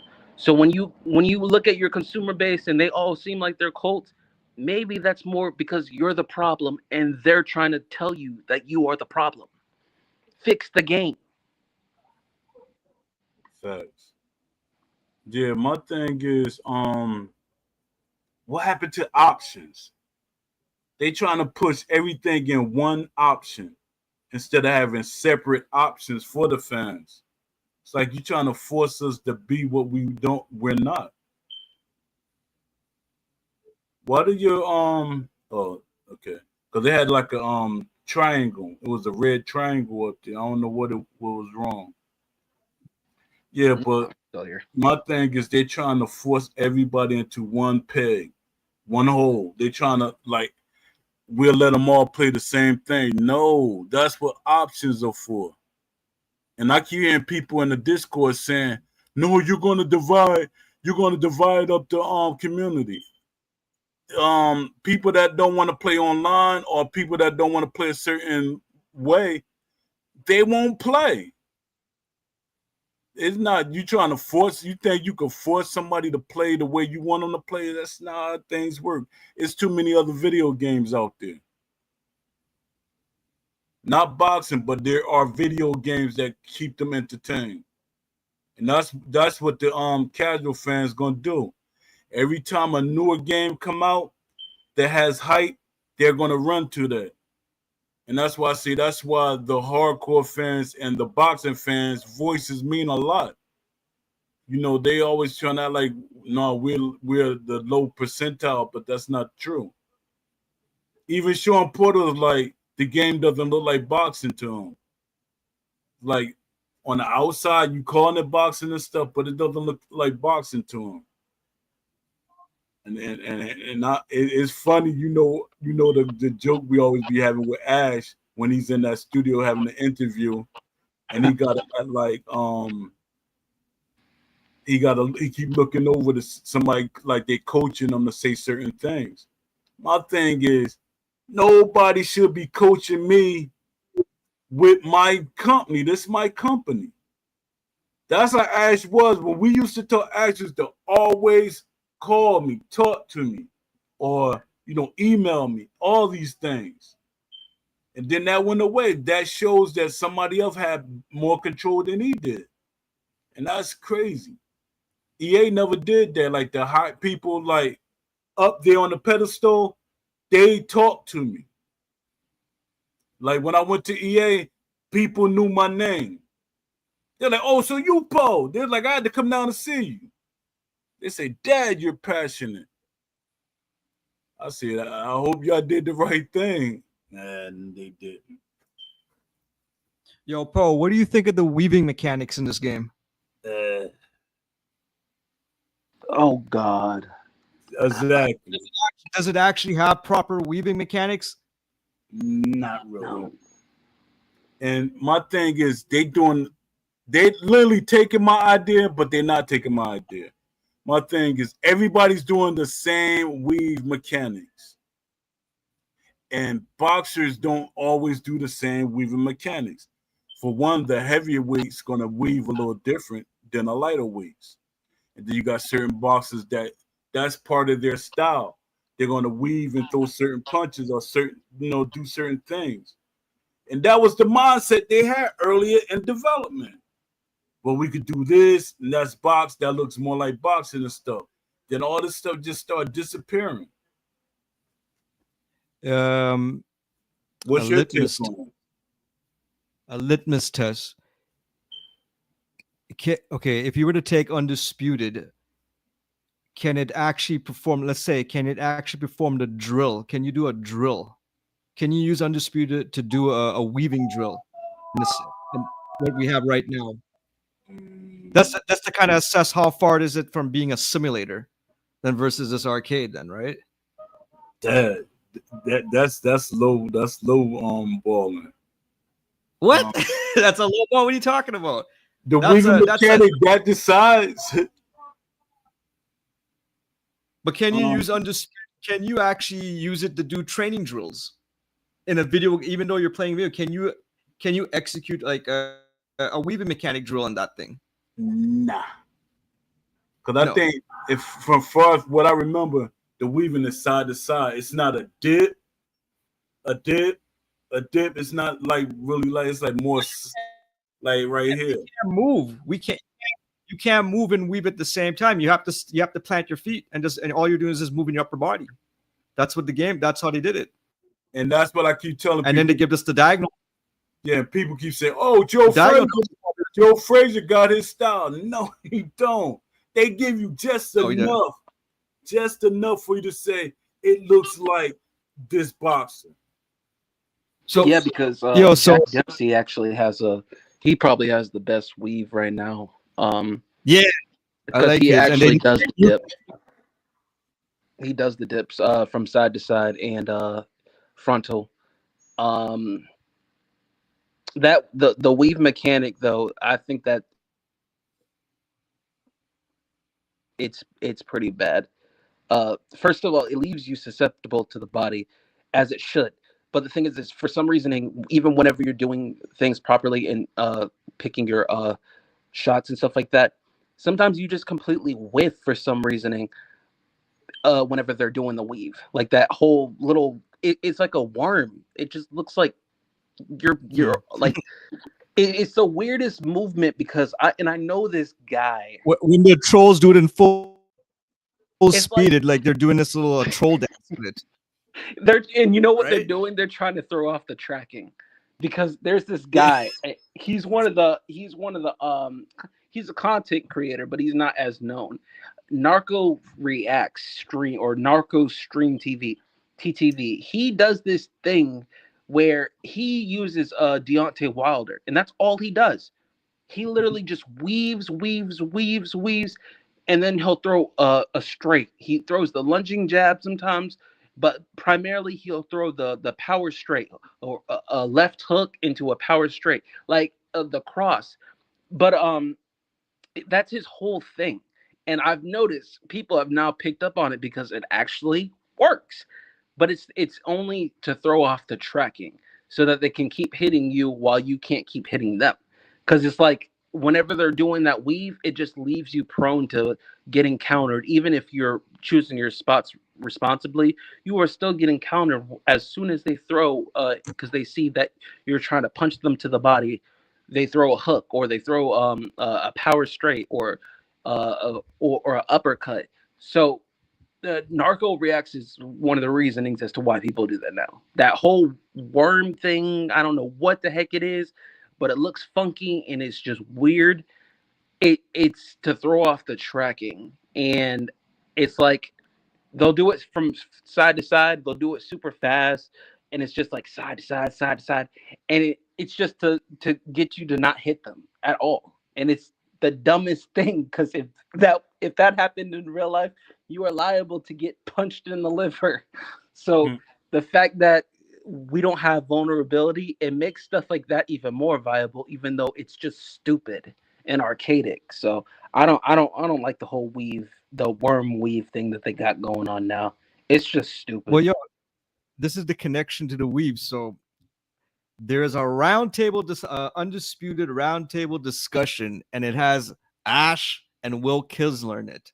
I think Fanatical is there too, and Will Kinsler is talking about and I don't know what hat he was wearing, but he's talking about how he likes the weave when he boxes and plays, or when he plays boxing. He likes to use a lot of weaving. That was what he was saying. So I'm wondering if the weaving mechanic we have right now is it coming from him? Is it some of his creative ideas? And this is why we have this kind of weaving, the gameplay around the weave in the game. This is why it's built this way then. Yeah, more than likely. And that thing, they keep saying we don't need boxers in the studio. We got boxers in the studio. That's not, I'm gonna keep saying it. That don't make sense to me. You got boxers in the studio, but things are still the same. Yo, do you think they copied the same weaving mechanics from Fight Night Champions?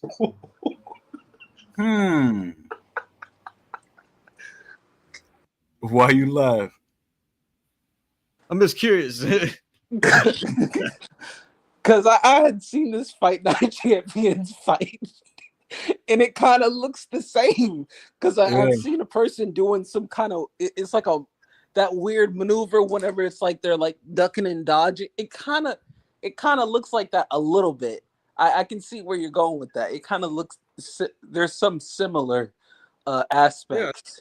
It's a tribute game. It's a tribute game to Fight Night Champions. Don't say that. Don't say that at all. Because even EA Fight Night Champion developers, they had high hopes for Undisputed, and that's crazy. They're like, "Oh, this game is looking great" when it was in the ESBC stage, and that's why I keep saying when they be trying to say little things like, "Oh, that was just video, that was CGI," and no, it wasn't. If developers co-signing that game, it is what it is. And we'll try to I'll say this name. I can't say it 2 more times because he's gonna pop up somewhere. But no, but no, he trying to dismiss it like that was just a model. And I kind of could see that there was a model to sell the game, and then you slip in the arcade. You know, that's how they got investors and stuff. But that's what sold the game. People were liking it. I seen boxers, everybody. Like I keep saying, do you see the boxer's face when they're playing the game? I gotta take a picture and freeze it and show you their faces. They're like, what the heck is this? But I'm getting paid. They're like, what is this? I see people like Mike Tyson, when he play a boxing game, he get excited. They don't show no excitement at all. Like, what is this? Sean Porter, when he says, he literally be saying, what is that? He said, that's not how I fight, but you're not being adamant about it. That's my thing. Be more adamant about, get my character right. But I guess they signed the once you sign off, I guess they could do whatever they want with your character if you didn't put it in a contract. And that's crazy. Yo, do you think any professional boxers play Undisputed? Yeah, a couple of them. I know. Yeah, there's some. Ryan Garcia, Devin Haney, Raymond Ford. Yeah, Tank. It's a lot of them that play. Okay. Like the older ones, I don't know so much. But a lot of they're playing online. They're playing online. You're saying, right? I think they would, but they're not going to put their name out there because they don't want to be I beat such and such. Floyd used to play. We might still be playing. You never know. Which reminds me, they said that there's supposed to be some unique animations this DLC, which I'm curious to see. Yeah, me too. Because we've talked about how much they need, especially when it comes to DLC, how much it needs to be representative of actually the fighters who in their styles and stuff like that. Like not just 2 punches, like it needs to be like a full move set designed and catered towards that boxer and how they act, their style was. Like it needs to completely represent the boxer. Which everybody's saying for some reason. I don't agree. I don't think that it's going to be a crunk DLC pack. I think it's going to be more than likely just randomized individual fighters. Like Tio Lopez, I think he's going to be ultimately in this DLC because he had said that earlier this month. Yeah, he said that he was going to be in this DLC. So I don't know. What do y'all think about them potentially having more unique animations added into this DLC pack? I think it's a nice play of words just to say that Timofimo is going to have his own punch set. There's your unique. Yeah. We're not going to give you what do you call that frame again? Those extra frames to make it more detailed. We're not going to get that stuff. Nope. And that's another thing. My thing is Ash is basically hands off on this game at this point. He's not really walking around being like that don't look right, this don't look right. He's not. It's like he above all that. I got the so-called right people in place, and they pull to make sure my game is right. But a lot of these guys don't have your vision. I don't know. It's getting annoying a little bit. It's annoying for this game to be this in the state that it's been in for so long now. Especially with it seems like there's steps towards progress with real no progress. It's like walking in the same steps that you planted yesterday. It just doesn't feel like there's really anything progressive happening. Exactly. And that's what I complained about the other day. It's just like y'all have all the details, y'all have all the references, the suggestions, all this stuff, so much detail and constructive criticism that's not trying to be blatantly disrespectful or anything like that towards the devs and the game. And it's like it's not enough because like they have all this detail and stuff like that and ways to fix their game, but it's like you tell a person how to do a job and it's not what they have expertise in. So it's like you're telling them, oh, well, you do this, or you put this here, or this is how you address this and how this aligns. But it's like that you're basically speaking, basketball to a soccer player. They don't understand. They might compete in the same field as sports, but they don't have any understanding of the construction of the way things are. Like, oh, well, this is going to fix this is going to do this.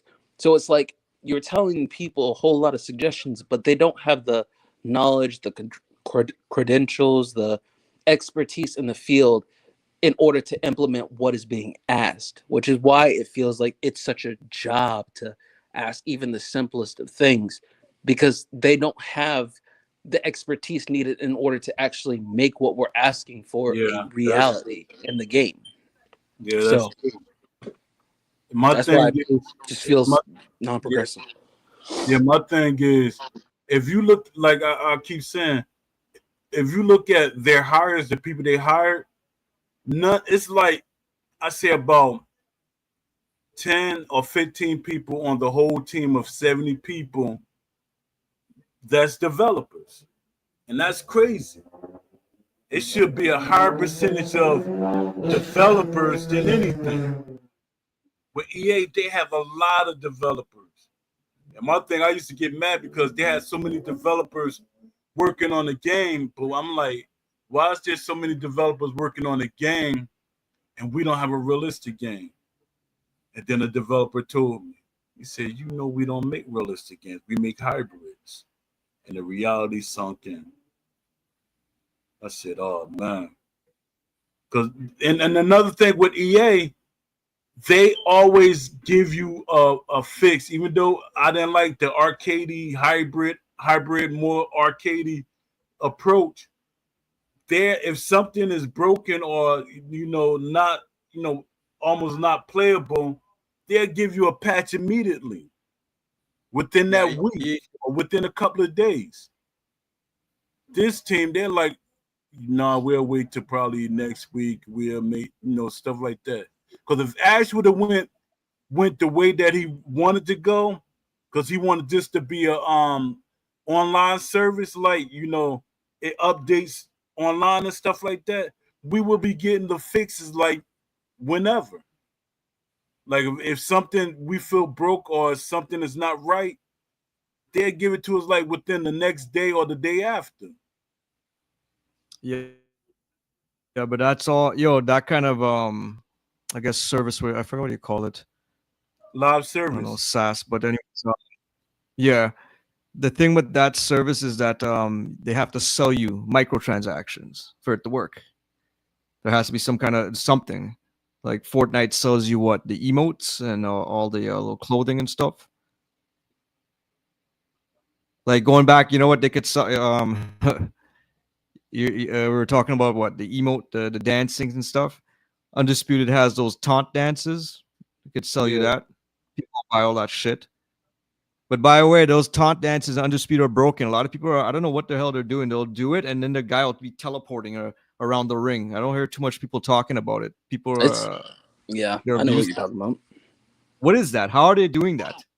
I don't know what it is. I think it's probably just desync and the what do you call it, and the emote. It's like it's just, I don't know. because it hasn't You been know, like that. they're It doing it just on recently became a thing. they're doing it on purpose. They'll throw like one good shot, and then boom, they'll do that, and they'll do the emote, and then basically they're invisible. Like you can't punch them. They're just floating. They're floating away. It's the weirdest thing. Yeah, that's and I crazy. I think it's just desync because desync right now is in a state of heighten for some reason. Um, Even though they've said that they've started removing mechanics and stuff like that and things that they feel like have Yo, made the that's desync crazy. worse, it- That's crazy. You and it's still heightened. removing stuff. Hmm? They're like literally removing stuff. And my thing is, I think this is strategic because watch and Unreal Engine, everything we was complaining about, they're gonna have an Unreal Engine. Yep. But my thing is, how can you strip a game down that people paid money for? And people not getting that. We gotta have one voice. See, when you have one voice, and this was told to me by a developer, when the whole community speak as one voice, developers had no choice. The investors have no choice. The publishers have no choice. They have to listen. But everybody all over the place. You don't know what you're talking about. Yeah, because it works for you. Even though it's a broken mechanic or the game is not right, it works for you. You getting wins off it. And that's bad. Oh yeah, and that's one of the biggest issues right now is because in reference to you talking about how they hold stuff to like the last minute, they'll try to make it like the last day as possible and stuff like that. That's another just a huge issue that I have with them right now because it's like if you know the game needs so many things and so many fixes. Now I understand the process of them having to get people to look over certain things and stuff like that, but when it comes to the people on your team and stuff like that having to look and read through things in order for things to be approved, there's just no reason why it should take a certain amount of time where it keeps being extended. Oh, it's going to be this day, and then it moves over to 2 days later or whatnot. There's no with the game in the state it's in. You need patches released as quickly as possible, especially if it comes with the fixes that are needed in the game. So when they're doing these things where it's like, oh, I'm just gonna have it until sometime next week, the last day of the week, or the last day that we're in, for the day of the week and stuff like that, like stuff like that needs to be just pushed out. Like you need as much consistent progressive patches as possible at this point. There's just no reasoning to hold anything for any longer because a lot of the things that you are implementing right now or putting into the game in order to fix the problems are things that should have been resolutions months ago, even before launch.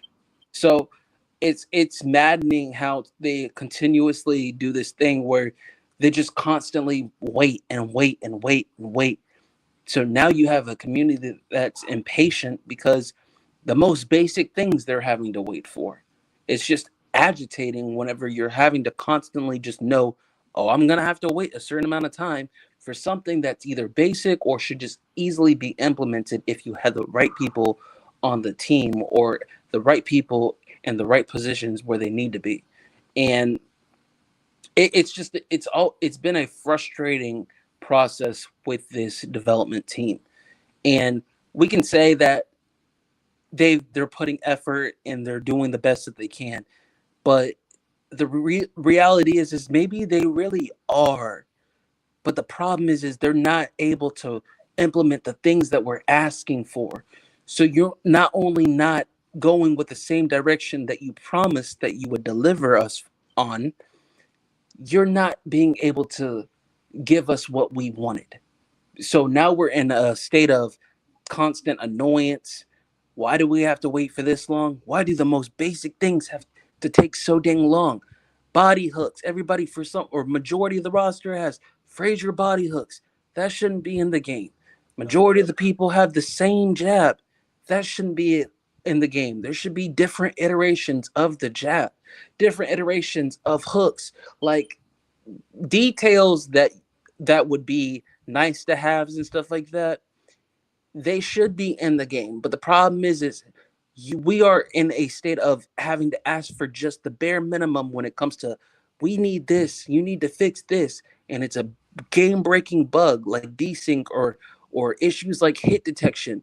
It minutes the progression of actually being able to have nice to haves because you're having to put out so much patches and fixes for bugs that you put in the game because you didn't do the right things necessary before you put out a patch.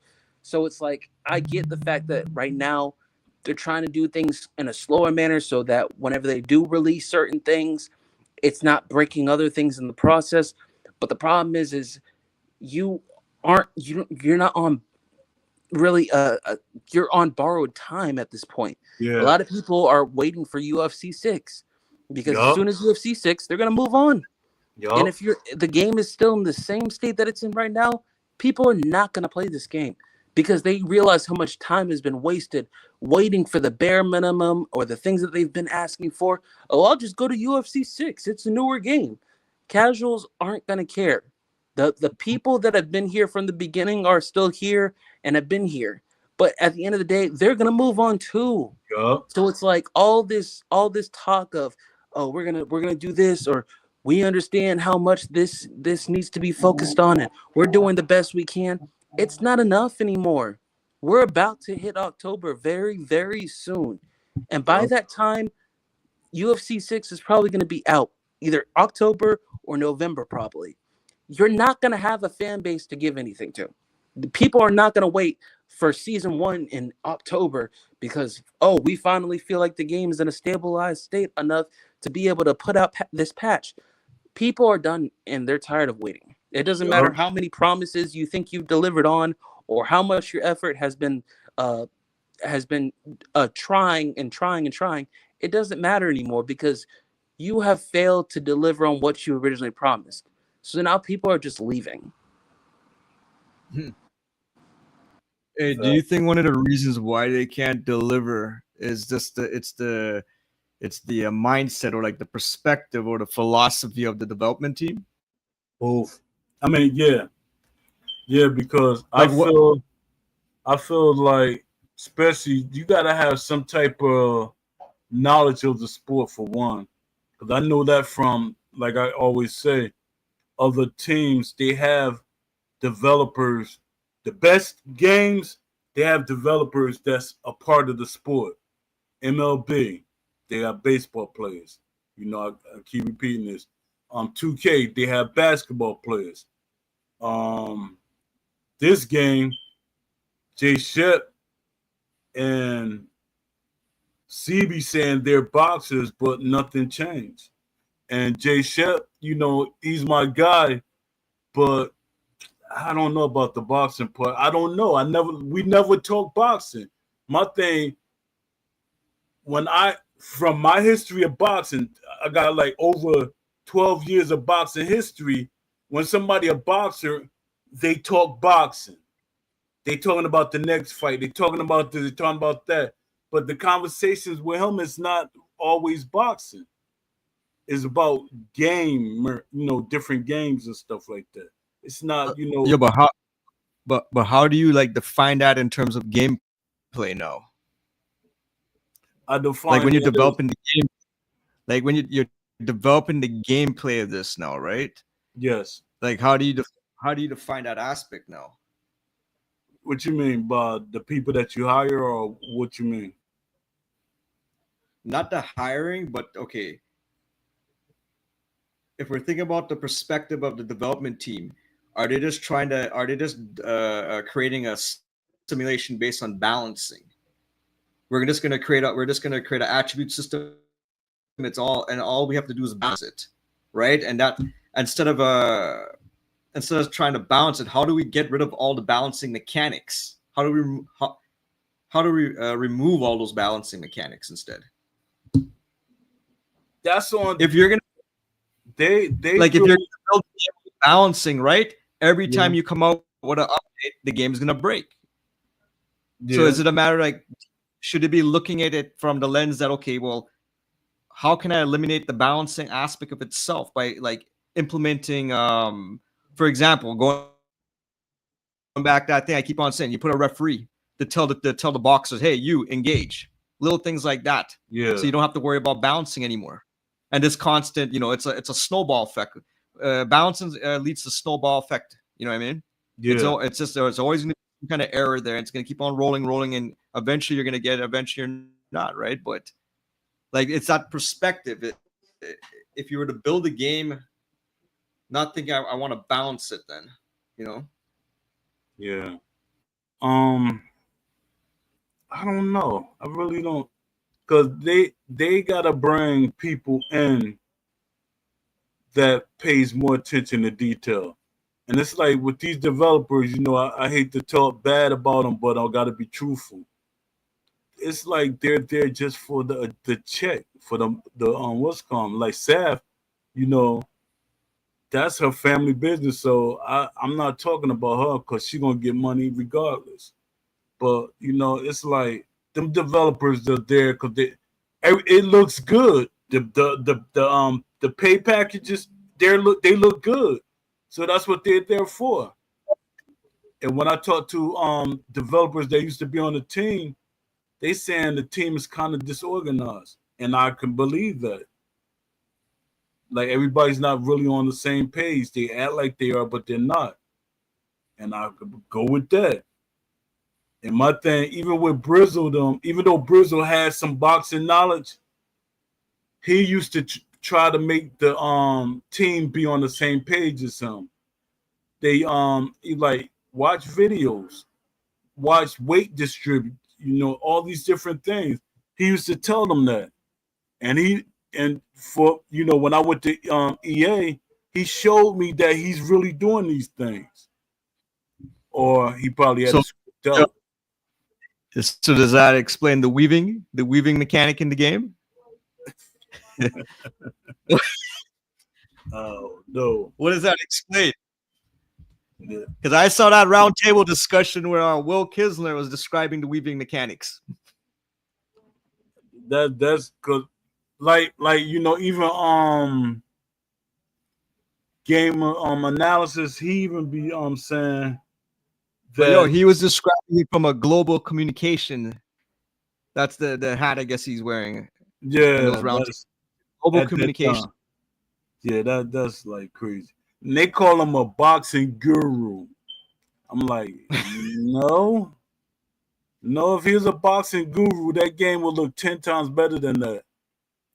I'm the type of, let me come in the studio. You'll see a boxing guru, but they scared because they think, I seem imposing. And my thing is, I would have been doing the same thing Will is. Will is in America, y'all in England. That's how I would have been like giving them feedback like that way. Oh, yo, before we move on, the desync, this whole thing about desync, right? I made a discovery. So for a good let's just say a good month and a half or more, I've been playing Undisputed, but I always find like my menus are sluggish. It's sluggish, and I've seen that before with online games. Like if I play Madden or if I play NHL, and once you go online, the menus are never as responsive as the actual game when you play it offline. So I was thinking, okay, that was probably the same thing that was happening in Undisputed. But then I caught myself just the other day. I'm in the main menu of my the PlayStation menu, the home screen. Yeah. And I notice I'm getting this delay. It's delayed in the home screen as well, and this delay has an effect on my control pad. Wow. Because of this delay on the home screen, I believe it's also having an effect in Undisputed or any game I'm playing. So I did a quick search, and what I did was I cleared my cache, and I also, what was the other thing? I rebuilt the database, and when it came back online, boom, my system was everything was responsive. The controller was responsive. I started playing on speed. Everything feels good. So sometimes I'm wondering, like, even it happened to me. I didn't even realize that my system needed to get a rebuild. Rebuild the database and clear the cache. I think it's something on there, and that's probably I don't like use this loosely, but something like infecting your system or slowing down your system in general. because they like literally like they keep saying they don't know what they're really doing, and I think it's something like that. And I'm shocked that PlayStation didn't catch it. Because either way, if it's them or not, PlayStation should have caught that. Well, hey, one thing I'll say, one reason it could have happened to my PlayStation is because I'm constantly I have what is it? The first generation PS5. I forgot how big the hard drive is. Yeah. So it's not like it's a decent sized hard drive, but I have external hard drive, so I have to kind of move games in and out all the time to maintain the space, so I don't have to keep on re-downloading the games. So I'm wondering if this constant moving of games back and forth is causing the database in the PS5 or the cache to fill up. That could be one reason why it happened to me. But what you're saying is that if it's shoddy programming, how they're doing their updates and it's flooding the cache too, who knows? You know what I mean? Or what is it? Or maybe it's slowing down the game. That's another thing too, right? Yeah, and it goes back to the thing of who is testing these games. Because if you supposed to test the game to break the game, you literally supposed to break the game, and it seems like these people they got are not trying to break the game. That's what you play it for. You know, hey, when Undisputed 2 gets announced, and you know what I mean, Undisputed 1, if they don't fix this thing where you could run away from your opponent because there's nothing to enforce the rules, that they make you engage the fight, in my opinion, Undisputed is a fail for not capturing, I guess, the spirit of boxing. Yeah. You can't leave a game on the market. Even though you guys are retiring the game so fast, you can't leave a game on the market like that where you can't actually. Basically, you're forcing people to join leagues. Yep. So you have fair play in the league because we don't want to play with fucking we don't want to play guys playing tag. Yeah. If you guys fix as simple as somehow to try to fix that people will still join leagues, but at least the game will have longevity, you know. Yeah, it will. And that's the only thing that's keeping the you could take archive and set it up to space with all the other stuff, man, that they put there to show like a proper representation of a boxing game. But when you have not loose mechanics, when you have I don't know who's looking at the game from that lens, you know. Where are the sports consultants? Where are the boxing consultants? Exactly. And that's sad. Let me see. Leafy on YouTube.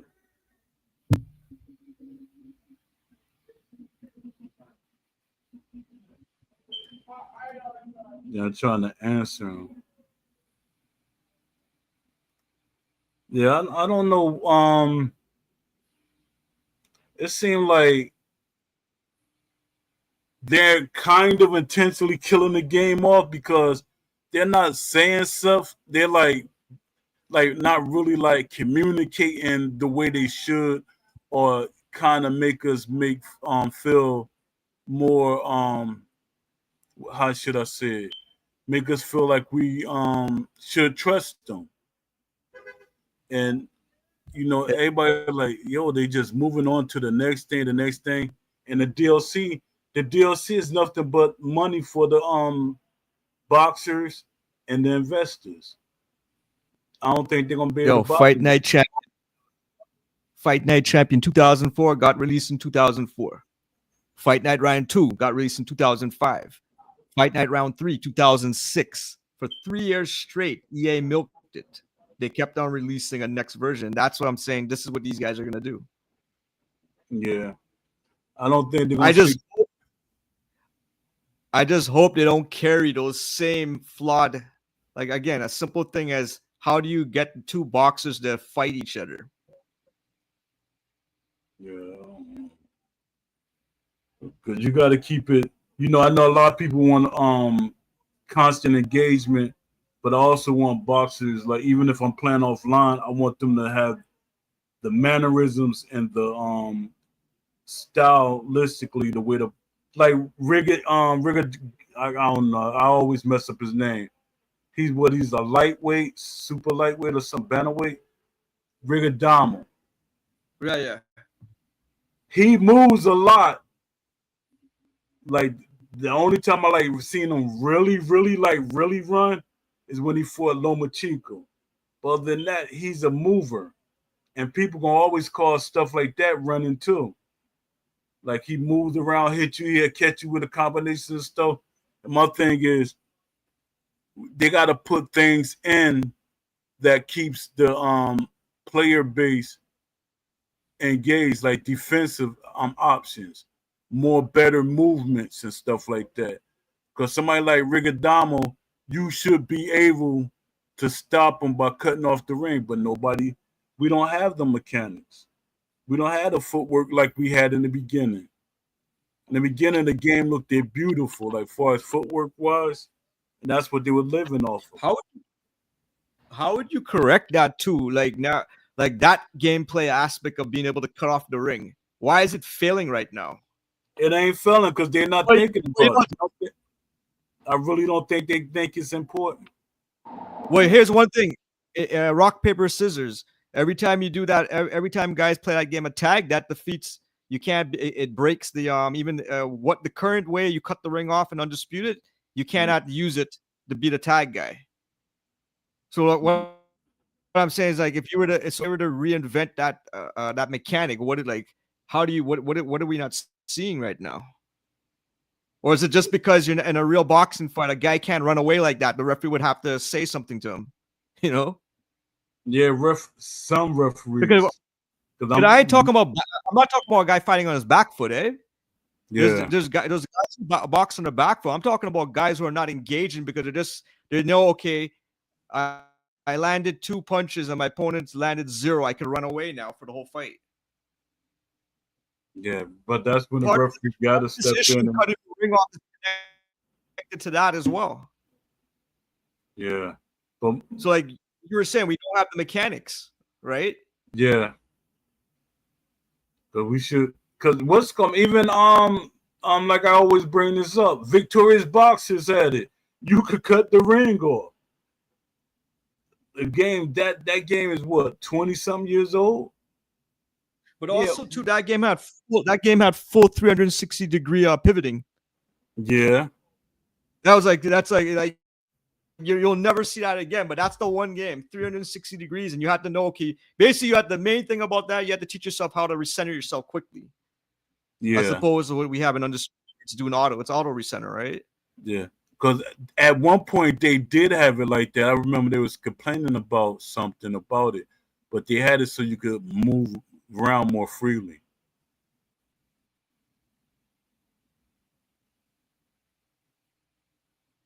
It's saying you got microphone problems. No, I'm still here. Oh, all right.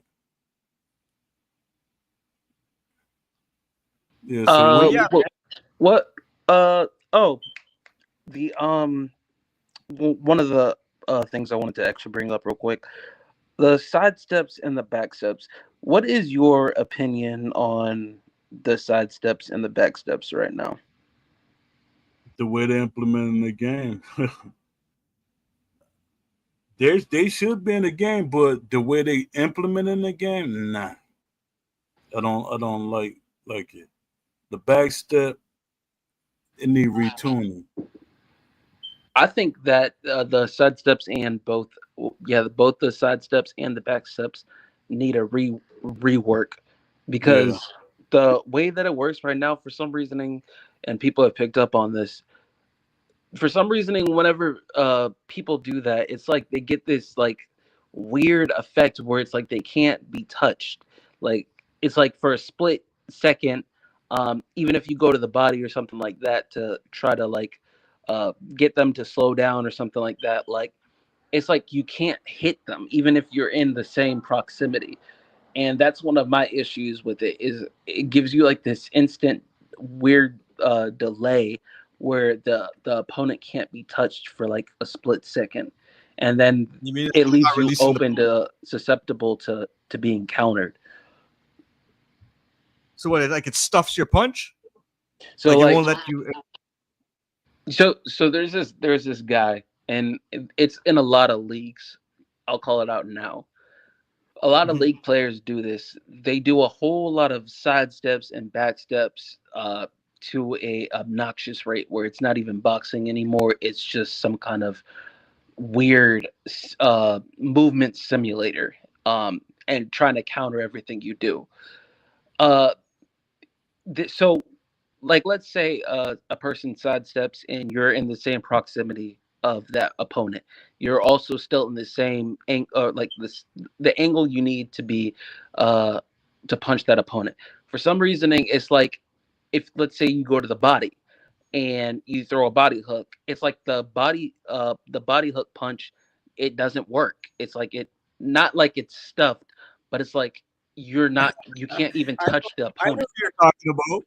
I knew who you're talking about. I knew who you're talking about now. Yeah. There's a guy. What's his name? Actually, where is it here? Oh God, it's Mega. Oh God. It's Mega. I don't have the video. I can't play the video right now. I can't. But I left him a note and he got pissed. He does this thing where he just steps inside your guard every time, and when he does it, it's like you cannot do anything. And he's saying it's a counter. He's saying it's a counter shots. And I asked him, well, how come you never step to the outside of your opponent's guard? How come you always want to step inside and then throw like this hook inside and it lands all the time? And it's a counter punch every time. Yep. Yeah, And he's stepping inside of the guard with no regards. Yeah, that's you can't throw nothing while he's stepping in. You can see it and you can't react to it. That's the problem. And they're saying that's clean boxing. He has a video up there, clean boxing shit. It would if you can move and you could have a chance to do something, but if you could do it and it's no retaliation, you can't like really retaliate. No, that's not real boxing. It's just that you're Aram, is that the same? Is that the same thing you're describing? That kind of thing that's going on?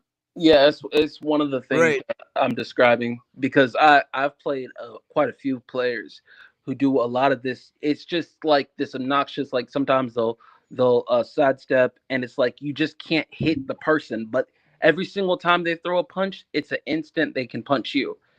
And it's what like you could be, let's say they do a sidestep, you're both in the same proximity because they didn't move that far. And you're in punching distance of that opponent. That opponent throws a punch, their punch registers or has more of a register than yours. And for some reasoning, it's like it gives you this split second delay of like where that opponent is like invulnerable, like they can't be touched for a split second. And I'm just like, but if they punch, they can hit you. And it's an instant counter every time. And I'm just like, what like there's this guy now, and I won't even say his name, but there's this dude who, and I know he picked this up from League Play, but his whole thing, because he plays as a Sugar Ray Leonard, his whole thing is just side steps, back steps, body hooks, check hooks, and sometimes he'll throw the lunging jab to the body. That's his whole game. He's not really good defensively. He just moves a lot. And a Sugar Ray Leonard should not be moving like that. This dude is doing more things you see from Lomachenko than you actually ever have seen from a Sugar Ray Leonard. So it's like it's the game that just allows things like this to happen that makes it even more archaic than what it's supposed to be. Yeah. And that's one of my issues with the game, the game's current state. It's these weird side steps and back steps, and people now just abusing them to all end all be all. And it's like they can't be hit, they can't be touched, and even if you're in reach, they can hit you, but you can't hit them. Like you could time their side steps and their back steps and stuff like that, and you could do everything perfectly. If they throw a hook or anything like that, you're getting hit, even if you're blocking correctly. So that's one of the issues with the game. It's like it's just so archaic now, the way that people have it. It's like they do whatever they can in order to get kind of like any kind of edge. And so they'll do the most exploitive tactics, they'll do the most archaic mechanics in order to get any kind of advantage. Because if you box in this game, you are already at a disadvantage. That's how far off this game has gone. Like, the most archaic and the most exploitive tactics always have the edge over actually boxing in this game. And that's one of the biggest major issues in the game is it allows for people to be playing without thought because there's no vulnerability, there's no stamina attacks to the side steps and back steps. Like, it's bare minimum stamina attacks to the side steps and back steps. So people now are just abusing it and getting counters and and just doing whatever, anything and everything, and benefiting without having the issues of like vulnerability or uh, correct punch timing and stuff like that. Like, it's stuff like that that they're benefiting off because the game is in such a bad state that it benefits more of the people who are not willing to box than it does the people who are wanting to box. And that's why you see so many players right now. It's like, Is my mic good still? Yeah. yeah, that's why you see so many players right now. Just, it's like, oh well, they're doing it too. That's what I see on rank, and you're gonna get that in every single game, of course. But it's an annoying thing. It's so many broken things right now mechanically in the game that it's hard to box in this game, and it's like it's more of a job to box and do the things that this game was originally supposed to be. It's more difficult to do things like that than just, hey, I'm gonna do every broken thing possible that's readily available for my uh my benefit. So Do you think it was by design, on purpose, or is the players? I think it's both, and that's why I said a couple days ago, like, I can blame the developers, but I also have to put blame on the community. It's a 50-50 split because you have people who box in this game and make the game look like the way that it was intended, and it looks good. But then you have those people who they make excuses as to why they play like assholes and they make the game look bad. So it's like you have the people in the community who are advocating for bringing back in more boxing mechanics and making the game turn back into more of the boxing direction that it originally entailed. And then you have those people who are, oh, I'm just gonna do whatever everybody else is doing and benefit off that. I'm gonna wiggle like a worm, do everything that you don't see in boxing because you're liable to get hurt or liable to get dazed or knocked down or knocked out. Like, you see more of stuff like that. So it's definitely the community that's a big portion of the problem as to why the game is in the state it's in.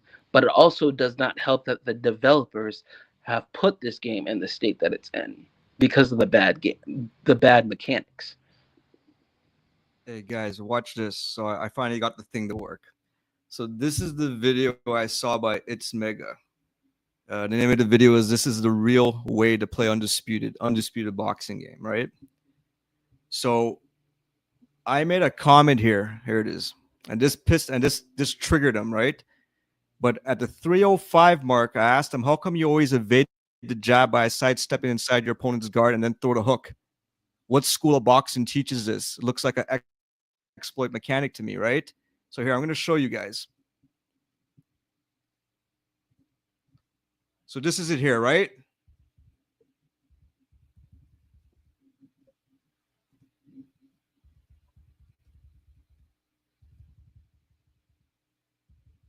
There's the side step, right? He steps inside of the guard every time. And then right away, he throws a hook.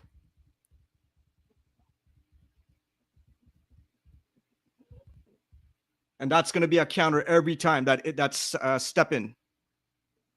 Although Crawford, he did throw the punch, right?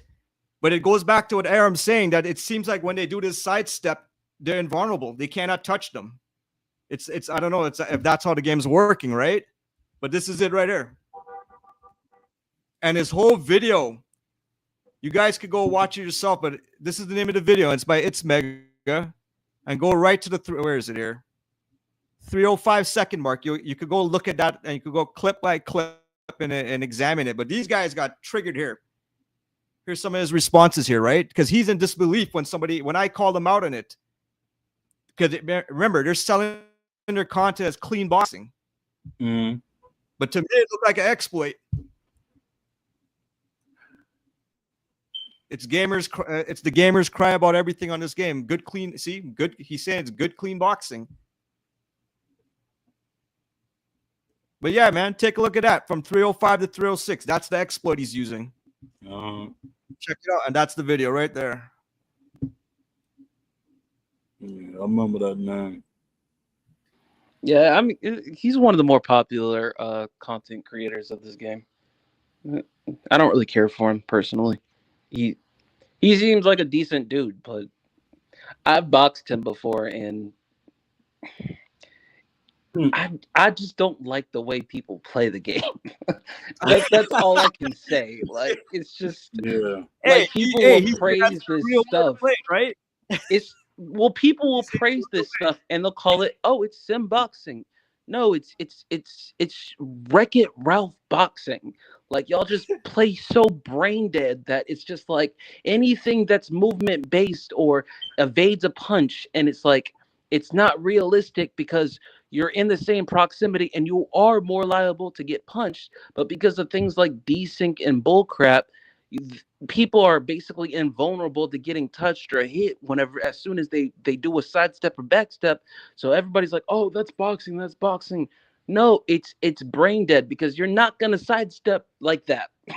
Not everybody can sidestep like Loma. Not everybody can backstep like Loma. Like, not everybody can move like Shakur Stevenson and be as defensively responsible while also still being able to get their offense off. That's what people are not understanding. Y'all are doing stuff like this with fighters like Butterbean and calling it, oh, it's sim boxing because I'm showing you how to do certain things. Bro, Butterbean is not doing none of the stuff that y'all are doing with Butterbean. He was known for his power, not his movement. And then people are trying to promote it as like, oh, I'm one of the best sim boxers in the league. No, you're one of the best brain dead boxers in the league because you're teaching bad mechanics, which freaking contributes to more bad habits throughout the community. Because for some reasoning, a whole lot of people in this community think that everything that is, oh, it's movement. Oh, how did he do that with Eddie Hall? Bro, I don't care about no Eddie Hall sidestepping and slipping and dodging. He's a huge moving target. He's liable to get hit. So it's like, I don't care that people are trying to promote their names and stuff like that, but it's just certain people in this game. They give this game a bad look, and they're teaching bad habits and irresponsibility. And you're not supposed to do it like with these fighters.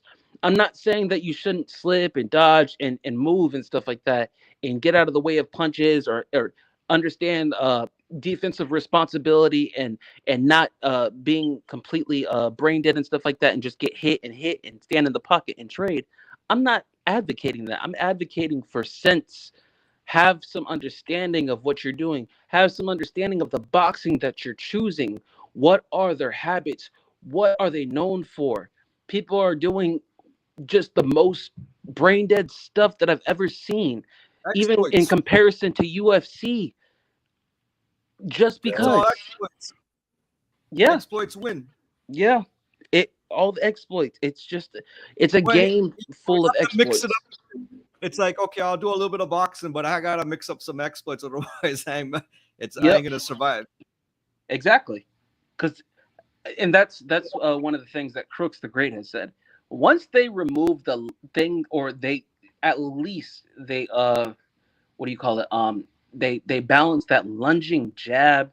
That I don't understand how that even became anything in this game. Once they remove that or balance it, people are going to be really stuck because I don't see really anybody not using the lunging jab. Because I'm just like, Prize Fighters is one of the few players who's actually clean. And I fought him a couple times. He's really one of the cleanest sim boxers in this game. I've never seen him use a lunging jab at all. Like he'll use the side steps and stuff like that, but he doesn't use it irresponsibly. Where it's like, oh, I'm gonna do it 30 times while I'm as much as I can, like as so many other people are doing. He actually boxes whenever he plays this game, and it's just when you see that a lot of people have developed bad habits because of the bad mechanics, so they're benefiting off of them. Once they start actually making this game, if they even do, if they ever make this game to what it should be and remove the archaic mechanics in this game because of broken bad mechanics in the game, people are going to be stuck. They're not going to have much to rely on, and that's the way it should be. Developers, like I said before, should protect the players from themselves. That's why you see this community so split. You see so many people advocating, oh, it closes the distance. It closes the distance. How else are you supposed to defeat the runners? Then you're just not good. I'm sorry. If you can't close the distance without using the lunging jab, you're not good.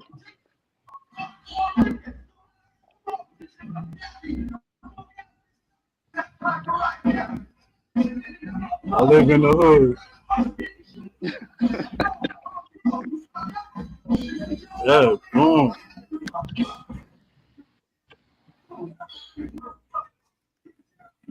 It's like they're not gonna move in. But it's like, yeah, man, that whole thing about trying to balance the lunging or the sliding jab. That goes back to my I was trying to make that point earlier about what's the mindset, like what's the perspective of the developer? Are they thinking of ways, okay, do I want to keep on balancing, or do I want to say, okay, if I have the balances, how can I get rid of the balancing?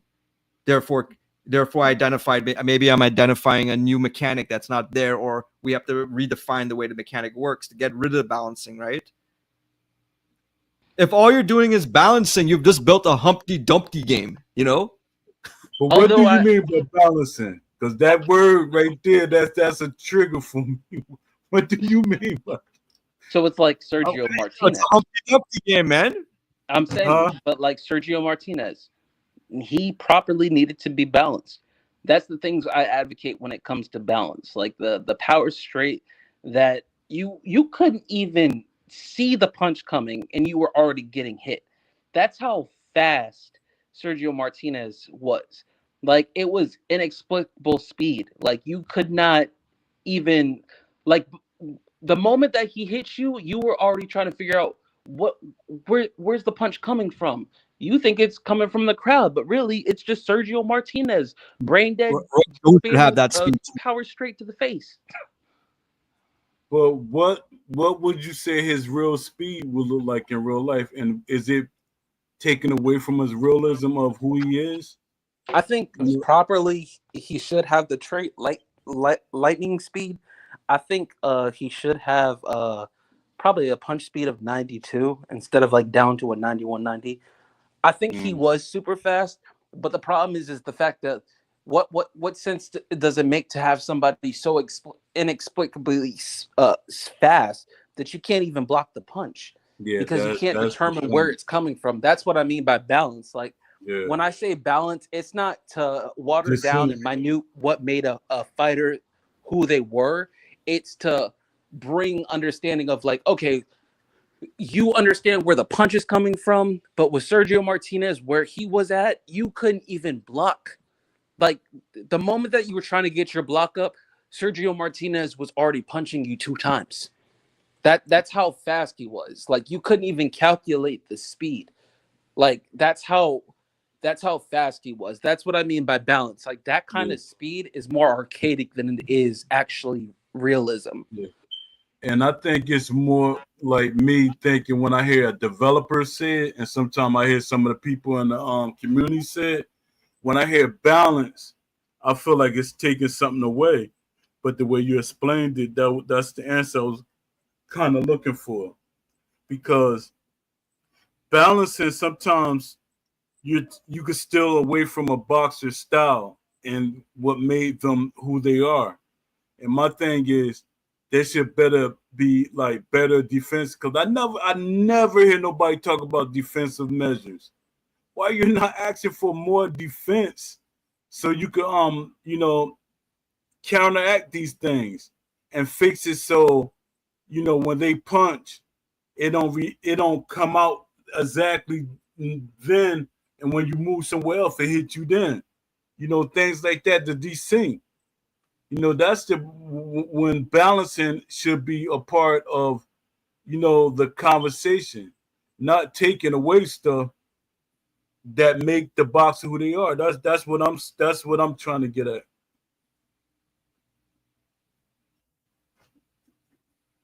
What y'all think? Y'all broke? Can y'all hear me? No, I can hear you. I don't know.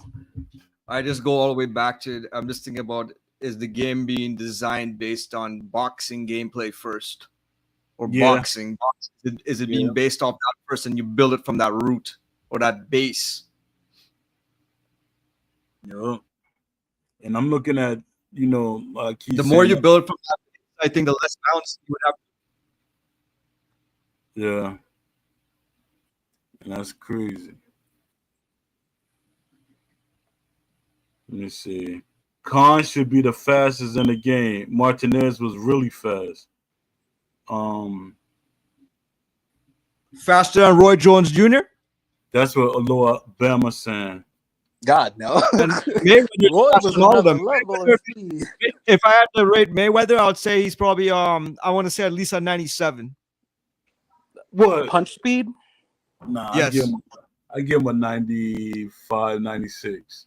I'd give him about 90. Yeah, I said 95. I 97. think 95 is because Roy Jones right now. What punch speed is he? Now, The older Roy is 96, isn't? Or no, he's 94, 90, 95. And I think the younger Roy, I think he's 96. Yeah. What's the difference between the younger Roy and the older Roy? I want to say punch speed. I would say young Roy punch speed. In the game, At there's least there's no difference. Exactly. But if you want to be technical, old man Jones, I would Yeah. say 88. yeah. But if you want to be technical about it, the younger Roy and the older Roy, they have differences in their style, and that's not reflected in the game. That's why I say Roy should have did the older Roy animations and let the developers, the animator, clean up for his older for his younger version of himself, because it's a lot of things that the younger Roy did that's missing. I agree, especially that explosiveness. Yeah. And Same Roy, thing with Tyson. Roy, to me, he was never really good when it comes to guard blocking. He was more of a movement-based blocker. So the game, it has his that offense was his defense. Exactly.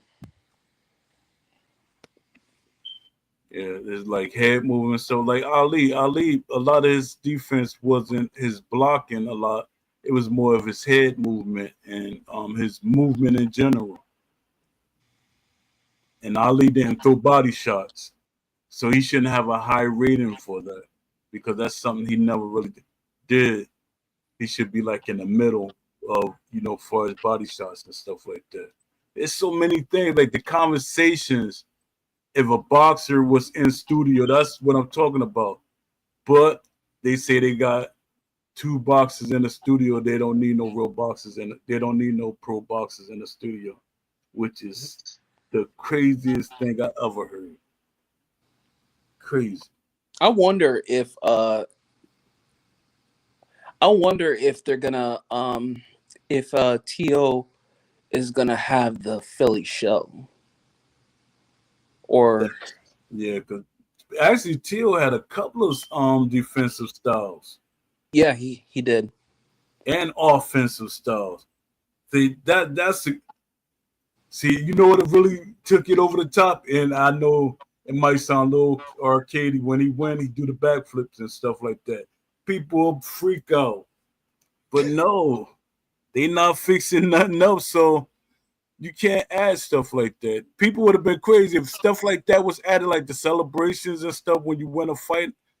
People would have freaked like, yo, they on the right page. But nah, then they don't got the basic things fixed right. Yeah, so that goes back to the sentiment of it would be nice to have the nice to haves, but there's so much that needs to be focused on the Yeah, game mechanically that is difficult to even put that at even at the back end, because by the yeah, time that we finally get to the back end, the game's lifespan will be over and all the yup, DLC will be released. yup, And I question, because there's so many there's we don't even know, and this is one of the things that have been bothering me, is the fact that they don't have an updated roster out right now, especially after making that statement of certain fighters a contractual obligation wasn't met. So the fact that they don't have a updated roster out right now for people to understand who to look forward to or who's going to be in the game and stuff like that is just agitating, because it's stuff like that that's the easy parts that you should just be able to do. yeah, And it's like I said before, it's just, oh, we're gonna put this on the back end until we find it proper to put it on the front end and stuff yeah. like that. That's crazy. So Even when I talked to a developer about the referee not being in the ring, they saying they didn't want to put it in the ring. He said, well, they had it, and if you had it in the ring, when you showed the videos of the referee in the ring, that means you could have worked and made it better. When they had the inside fighting video, you literally had it right there, but y'all took that out. So it's the developers. It's not the oh, we having a problem with this, not a problem with that. No, it's the developers. They It's taking these because things out. they as an actor they didn't understand what the referee is supposed to do. Yeah, That's why I'm just thinking from their perspective, right? That's why they got rid of him, yeah, because they don't know, yeah. and that's why you have the gameplay you have right now. They But my thing is, if you watch, to me, you should be doing research on a project that you're doing. They should have made it exclusive that for a whole week y'all watch boxing matches, different boxing matches, different styles, the referee, the crowd, all these things. This is what they should have been doing. When you get games like Call of Duty, Battlefield, and stuff like this, they go out to locations, they go to places to try to figure out how they're gonna make things look realistic. And it's like they're not doing that at all. Ash is more concerned about getting more boxers in the game. He'd be at the fights, taking pictures of the boxers, taking pictures of the content creators. What are you taking scans of content creators and we don't see them in the game? He scanned other people, like this guy named Ralph something, I forget his name. Wreck It Ralph or something like that, but that's a movie. But his name Ralph. He's a he's a commentator. But y'all took, and he was defending, yo, I think he unfriended me or something like that. But he was defending this game, and I don't see him nowhere in the game. It's so many people you scam, but they're not in the game. Are they for you already had it planned out? All right, we're gonna make Undisputed 2. We're gonna put these people in Undisputed 2. And these contract disputes they keep talking about, it might be the boxers. Why is it taking so long for me to get paid? Why aren't you putting my character in the game? Why don't my character look like me? That might be the contract disputes that they have. They trying to play it like it's the boxers' fault. They've been waiting 5 years. You signed these people 5 years ago. It's y'all. It's not them who want to just have their name and their skin in the game, and no money's coming in. Nothing is like, because a lot of them were DLC. That's how they get their money. And like I always say, how are you going to get money from DLC when the boxers don't fight like themselves? How the boxers going to get paid? Then they're going to start asking you for money. Like Canelo, they're like, how can Canelo was free. Canelo was getting royalties. Every game that sold, he get a piece of money off that. Now imagine Canelo and other boxers that they give out for free, they getting royalties or a one-time check. All that money y'all keep saying that Steel City made, that disappears real fast because they got to pay the publishers, the investors, and the staff that they got. And I think the staff money is like over $2 or $3 million a year. I'm talking about for the full staff. That money disappeared quickly. And the DLC is what's holding the company together right now. To everybody start getting their cut off of it. I think the boxer get the majority. They get like 43% of the DLC or a little less. They might get less. And then they got paid the investors. That's how they get their money. And the publishers, they get their money off of all that. So you got DLC, and like with Floyd gonna say if he playing a game, which I think he is at some point, if they get the game right. Because Floyd is a gamer, but Floyd gonna want like 90% of the DLC. Money. You ain't gonna give me 38% or 42% and stuff like that. So I don't know. Yo, Paul, look at what'd you say? Look at this for a sec.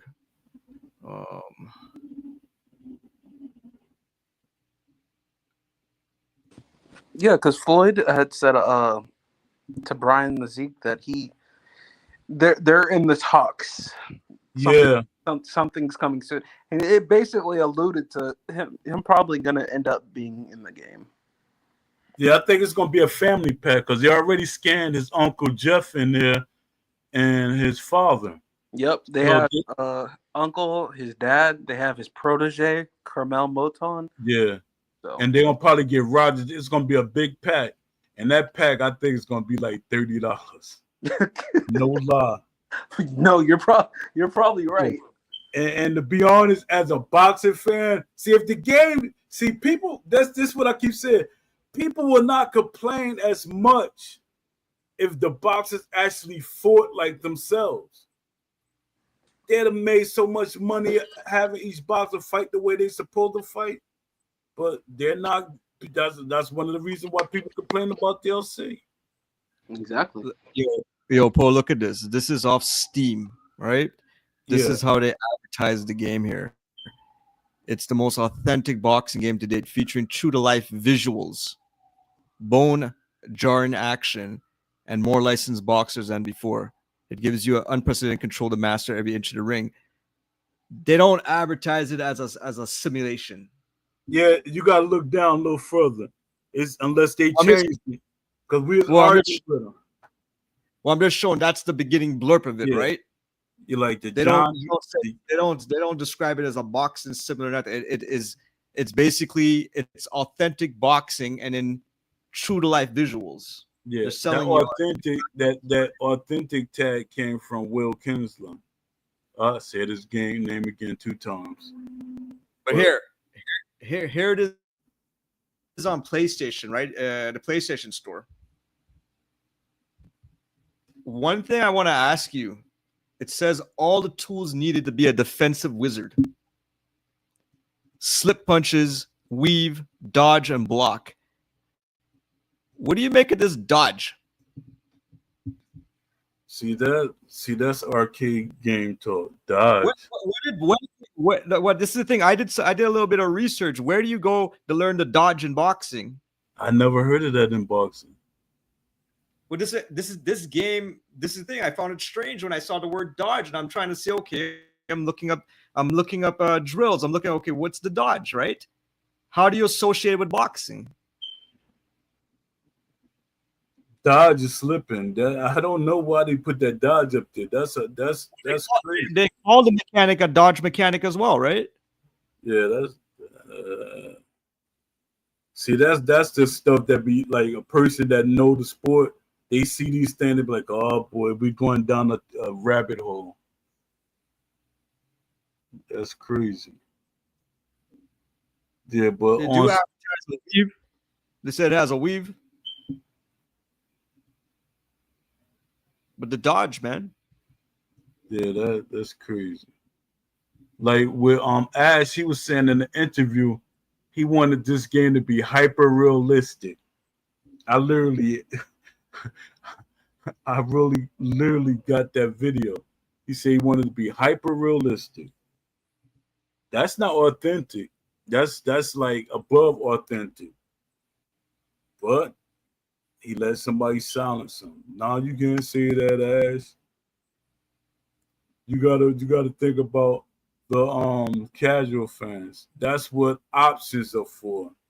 Oh, actually, the game when it first came out, it was supposed to be for hardcore boxing fans, and they were going to add a casual mode. He kept saying, "Yeah, I'm gonna add a casual mode to it." Then that like went right out the window.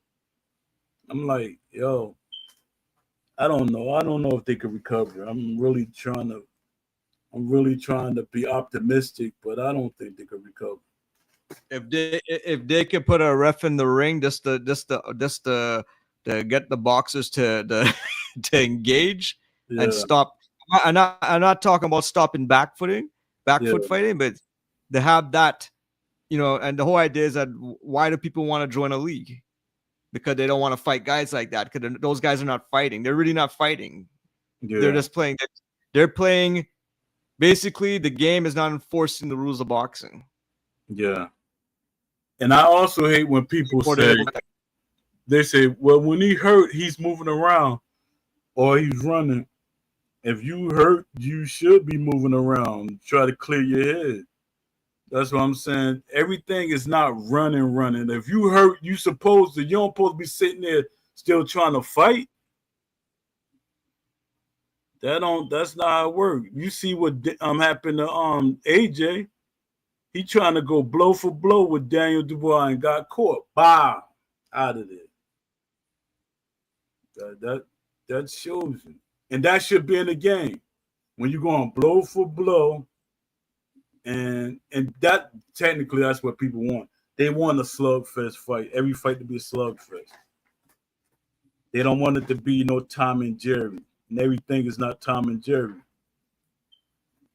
So I was scared that Turkey Ali Sheik was still gonna say, because Shakur Steven was doing movement. To me, he was doing some of the movement that he was calling Tom and Jerry. It's just that he was throwing more punches, landing more punches. Because to me, Shakur is not really running. And if somebody's a heavy hitter, you should not be standing in there trading with them. That I never understood that logic. Yeah. So y'all got anything to say? To end off the show because it's getting late. You know what? No, I'm good, man. I'm hungry. Yeah. How about you, Aaron? Nah, I think we said just about everything.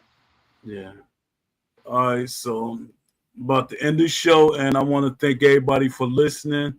Please share the show on YouTube and the talk show, and you could come on the show. This is for us. This is y'all show. This is not post show. This is y'all show. And just come and let your voice be heard. Let us understand your perspective of the game. How you think the game could be better. And I'm still trying to get them interviews. The EA Dev, he listens to our podcast.